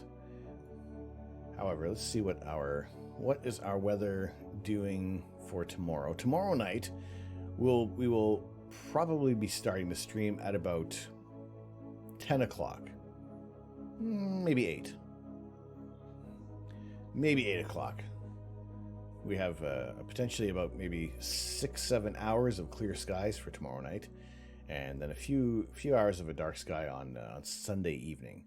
So the possibility of some quick streams in succession for Saturday night. We will abandon our rainy day astronomy in favor and in hopes of doing some imaging, and then Sunday morning back at 10 a.m. for our lazy Sunday Lego to continue our build of the NASA Space Shuttle Discovery, which is well underway. Actually, I'd say it's well underway. There's very little completed on there.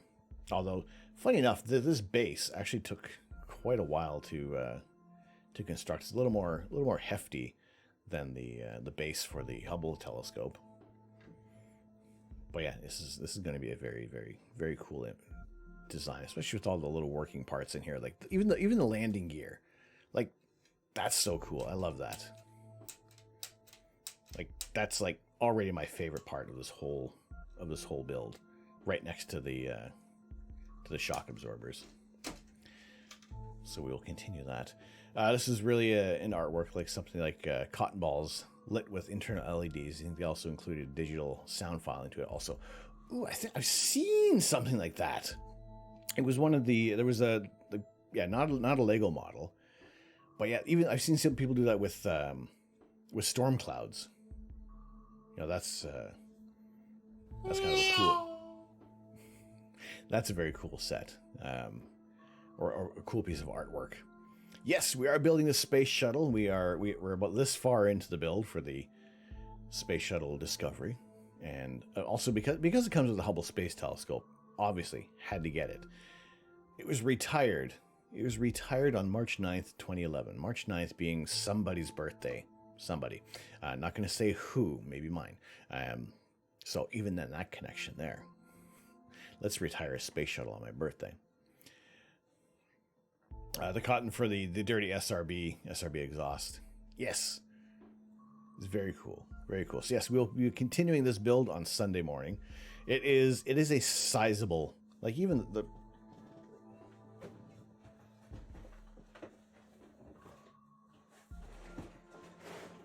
like look at the size of the box.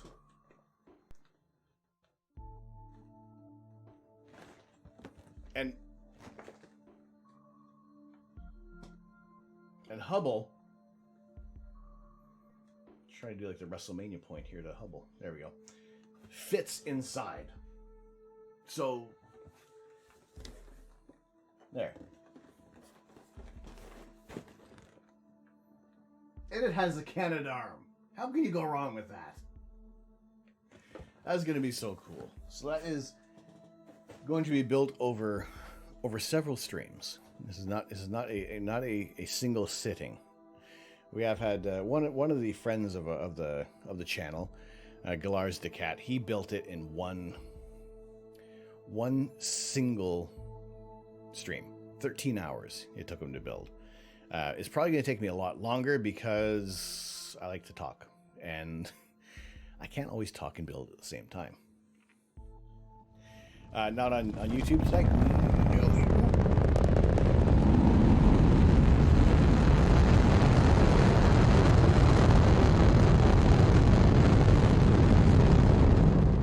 No YouTube. This will, well, we share all the videos on YouTube at least 24 hours after it's done. The same artist who did something similar for the Apollo Saturn V. And those always look cool. It's always amazing to see the artwork that people, or the works of art that people come up with. I always think that's absolutely wonderful. Stuff like that almost makes you miss Facebook. See, I wouldn't miss Facebook too much. I get most of my memes from Reddit or Imager, and even then.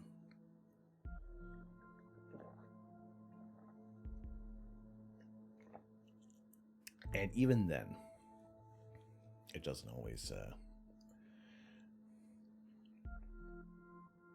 work out that way. So yes, like I said, we will be continuing that build of the Saturn. That's Saturn V. Actually, I need to rebuild the Saturn V still, because I may need that for a certain something.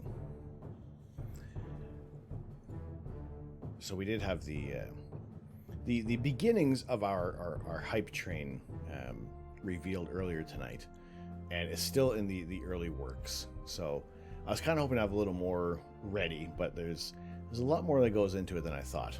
So a little bit of a preview on what we can expect for what I want to do for a hype train is we move over here, and then here comes the counter for the time. Now what I also want to do is actually figure out how to actually program all of this so it will move in time with any time there is a possible increase in the level. Have it a little more dynamic right now. See if we can, can we shuttle the video? Can I control the video to shuttle along, getting closer to the level, or at least illustrating where we are in the levels. So yes, that is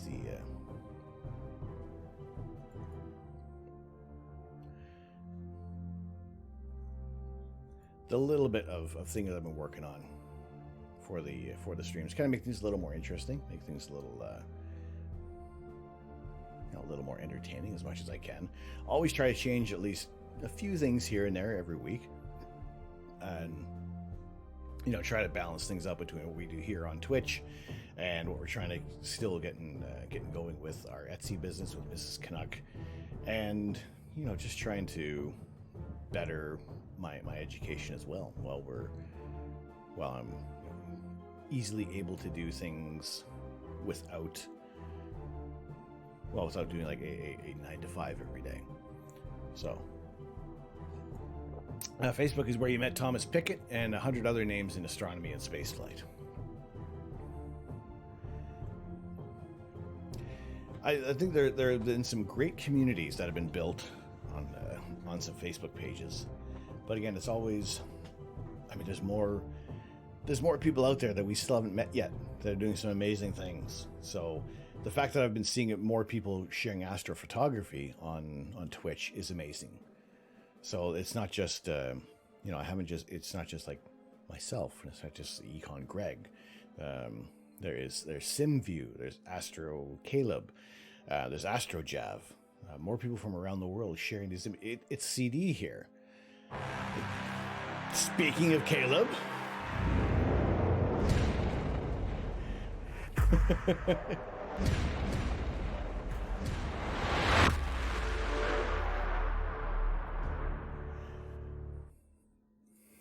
What's up, Caleb? I was just singing your praises, good sir.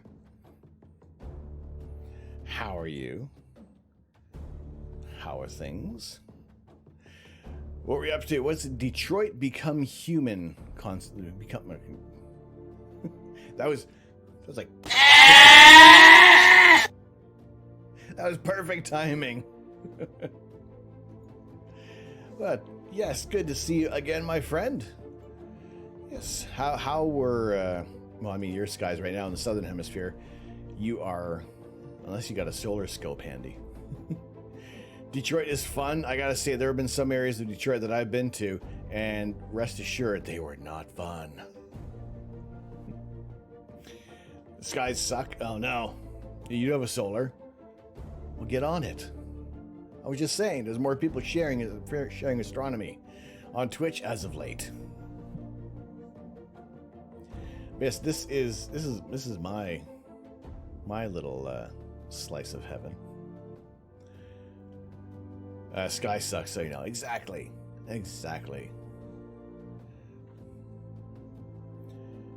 Yes, I envy our friends in the southern hemisphere. Can to take a look at some other objects like the Large and Small Magellanic Cloud, the Carina Nebula.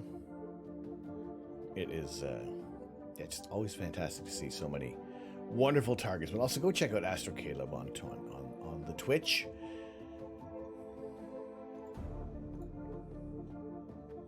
Doing some wonderful things in astronomy, but also doing some fantastic things in medicine, which is always a great deal of nobility there. I just don't have time for Facebook now. Closer and more meaningful connections with the Discord and Twitch communities. It was a good launch pad, though, once you began seeking out the right groups. It is, yeah, I gotta say. I use Facebook less and less, but I have been trying. I mean, it feels tough sometimes with trying to get involved in as many Discord communities as possible. So those who do drop in on our Discord channel and share things, I appreciate that greatly, because I know everybody and their grandmother and their grandmother's dog has a Discord channel. So to see, people showing up in the Discord and sharing their images and sharing your telescope setups and just sharing your general ideas, sharing what you had for dinner. I love seeing things like that. I think I need. I don't have a food channel on there, do I? I think we need to expand our menu and maybe add a little bit of a food channel on the Discord to be able to just get a taste of what people are doing. But no, definitely hoping that the skies are going to hold up for us tomorrow night. Right now, this is what we're looking at. Possibly 7 hours of clear skies tomorrow night, starting at about 8 o'clock, possibly 7. So I'm thinking I will, at most, I'm going to change the filter. Yes, we have basically a full moon tomorrow night, but I don't know. I want to change out the filter to the L Pro broadband, but then again, I'm thinking it's a full moon. We're gonna have to cut out a lot of light pollution anyway, and if we let that interfere, then who knows what? Unless we go after some really bright targets. But then again, if we go for the moon, try to get, I don't know. It's a tough one for tomorrow. Most likely, I'm probably gonna end up saying we'll leave the narrowband filter in, but I'm also looking to pick up a UV IR cut filter and an IR pass filter.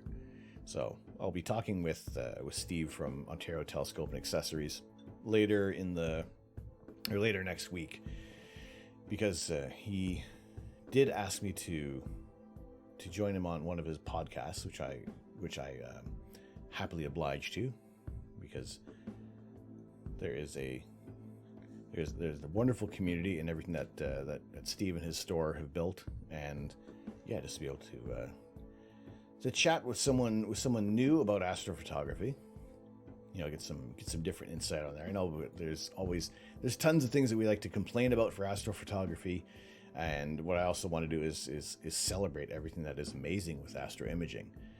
Also, where is this? I want to see this. I want to see how soon this is coming to North America.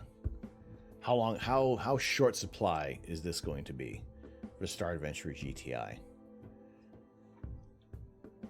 Because this is, I mean, I loved my Star Adventure. That was a absolute little mini mount that was so good, and this one looks a little more robust than the old one. And if we can have a tiny little mount and keeping things lightweight, we could throw we could use the original ASI Air, and then maybe I have other DSLR cameras, so that could possibly work with this whole setup. I think it'd be fantastic. So I will attempt to use something like that. I'll keep an eye on those, as well as the AM5 from ZWO. Their harmonic drive mount, which is again a very accessible and affordable option. I know they're mentioning that not shipping the first iteration with the green laser light. Not too surprised on that. I didn't think that was going to make it into production. However, it is for $2,000 for a harmonic drive mount that seems to be fairly darn portable. You know what? I would definitely jump at the chance to add that.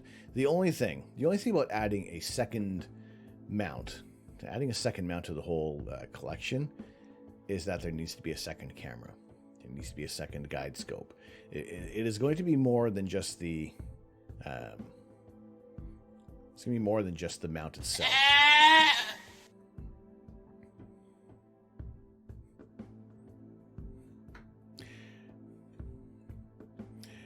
You got the audio cranked to hear them out, and the goats are deafening. All right, hang on. How about that? I had some. There we go. I apologize. Also, I had the microphone turned down because last time things were. Yeah, sorry. I had the voice mod had cut out. So I'm using that for adding more things with the stream, and it cut out, and I had to replace it. Technical bits and pieces on here. I also need to set up like default buttons so we actually have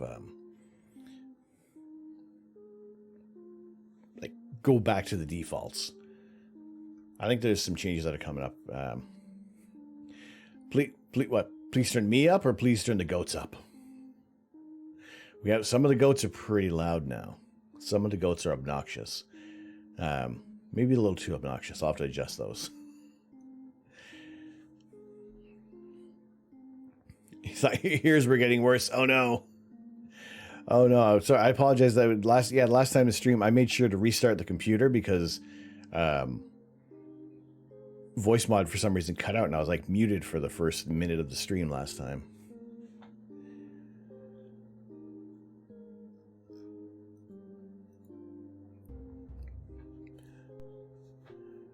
All right. Well, we'll get the see, because I think for me, I know for me, audio is like the biggest issue I have on here in terms of I would like to have more sources that I can hear, but you guys only hear what, certain things. That makes sense. To have the adjusting volumes from anything. I think there is the option for like the voice software for the microphone.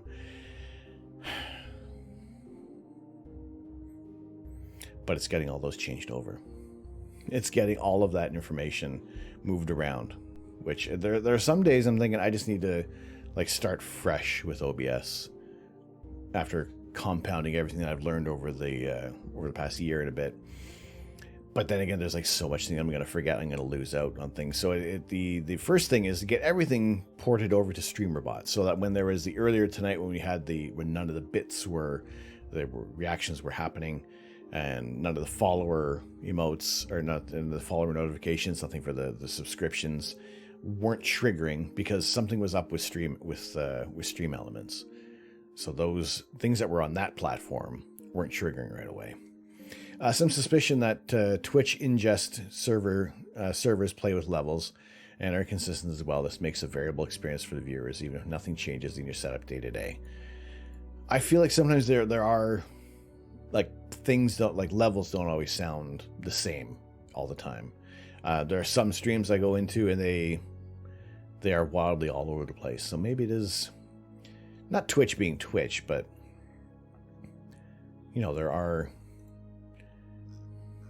I would like consistency, and sometimes that comes with a lot more work in the background and possibly starting things over. Like I have settings here that kind of work with what we're supposed to work with voice meter, but I ditched that so long ago.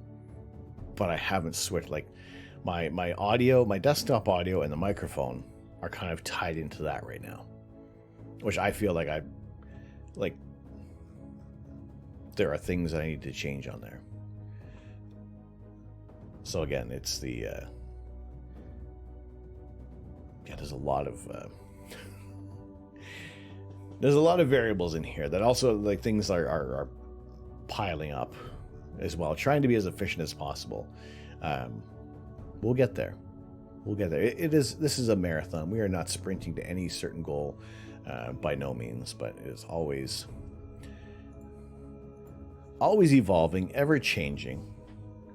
And I gotta say, it's always exciting. There's always something new. I always have a rough idea of what we want to talk about on stream, what we want to do, and then sometimes things go usually a little more wonderfully off the rails. It's not too bananas around here. But I dig it. I like it. I appreciate you guys coming in, hanging out with us. And it is always a pleasure to have you guys spending your time with us. And those who have donated bits and subscribed and resubscribed to the channel, it is always greatly appreciated. Never is it necessary for what we do on this channel.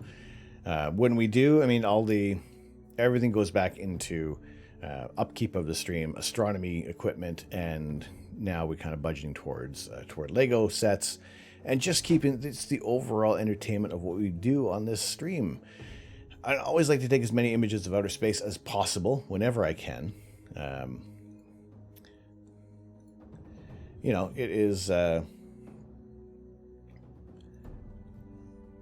it's always interesting. It's always dynamic. And that's what I like. What I really like about Twitch. I've been struggling to get some YouTube content put out there because it's a bit of a different animal for me. It isn't the same dynamic of things. I like to be able to just waffle on, and we'll have our conversation pick up whenever things kind of change in chat. We just go from there. We go with the flow. But yeah, always interesting. So we are always at the mercy of our weather as well. I mean, tonight there was no chance that we were going to be doing any imaging, unfortunately. I will be speaking with some other people about having some remote telescope access, so that hopefully on nights like this we can at least have a different view of the world. Maybe somewhere else on another telescope set up elsewhere on the planet, so we can take a look at something interesting. But yeah, it is always wonderful to have you guys in here. How do they know? So I had to talk about the methods that we detect dark matter for now. So yes, it is a remote telescope from Australia. Then that would give us some options for daytime streams for North America, which I've been still angling to get a solar scope and wanting to get like a proper solar telescope so we can do some daytime streams looking at the sun safely. But yeah, if we have access to any remote scopes in Australia, I think that would be beneficial.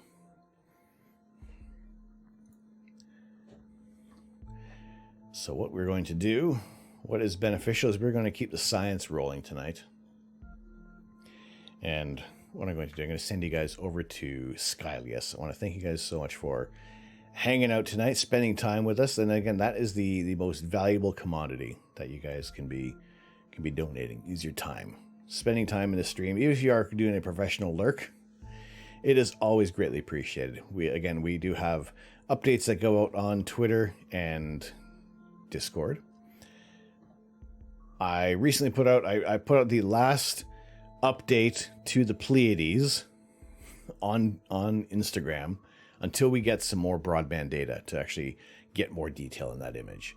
So that is the last version that I put on there. Well, there are our raid messages.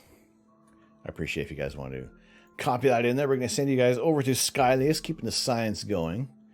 And yeah, she's doing some science stuff and things, and always great to be in her chat. Always a wonderful lady to be hanging out with. She is extremely knowledgeable in science and astronomy, and just she don't take no shit from no one.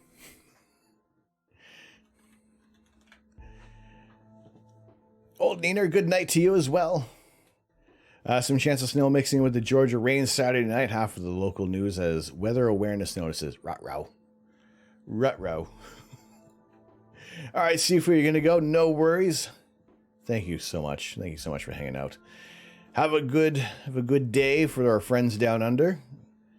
I'd like to thank again, once again, those who have donated bits, those who have resubscribed and subscribed to the channel, as well as Astro Caleb sharing his community with us. Again, also check out Astro Caleb and his astrophotography streams. But always wonderful to have you all in here tonight. We will see you tomorrow. I will keep you updated on the weather, but most likely I'm expecting to probably start around 8 p.m. Eastern Standard Time to do some live astrophotography. If everything holds up, it'll be an absolute wonder. So we'll look at the moon, we'll look at some galaxies, we'll look at some nebulae as much as we can. Until then, I have been Tom. I am the Astro Canuck. I'm not here to change the world. I'm here to share the universe. Have a very good evening, and we will see you real soon. Take care.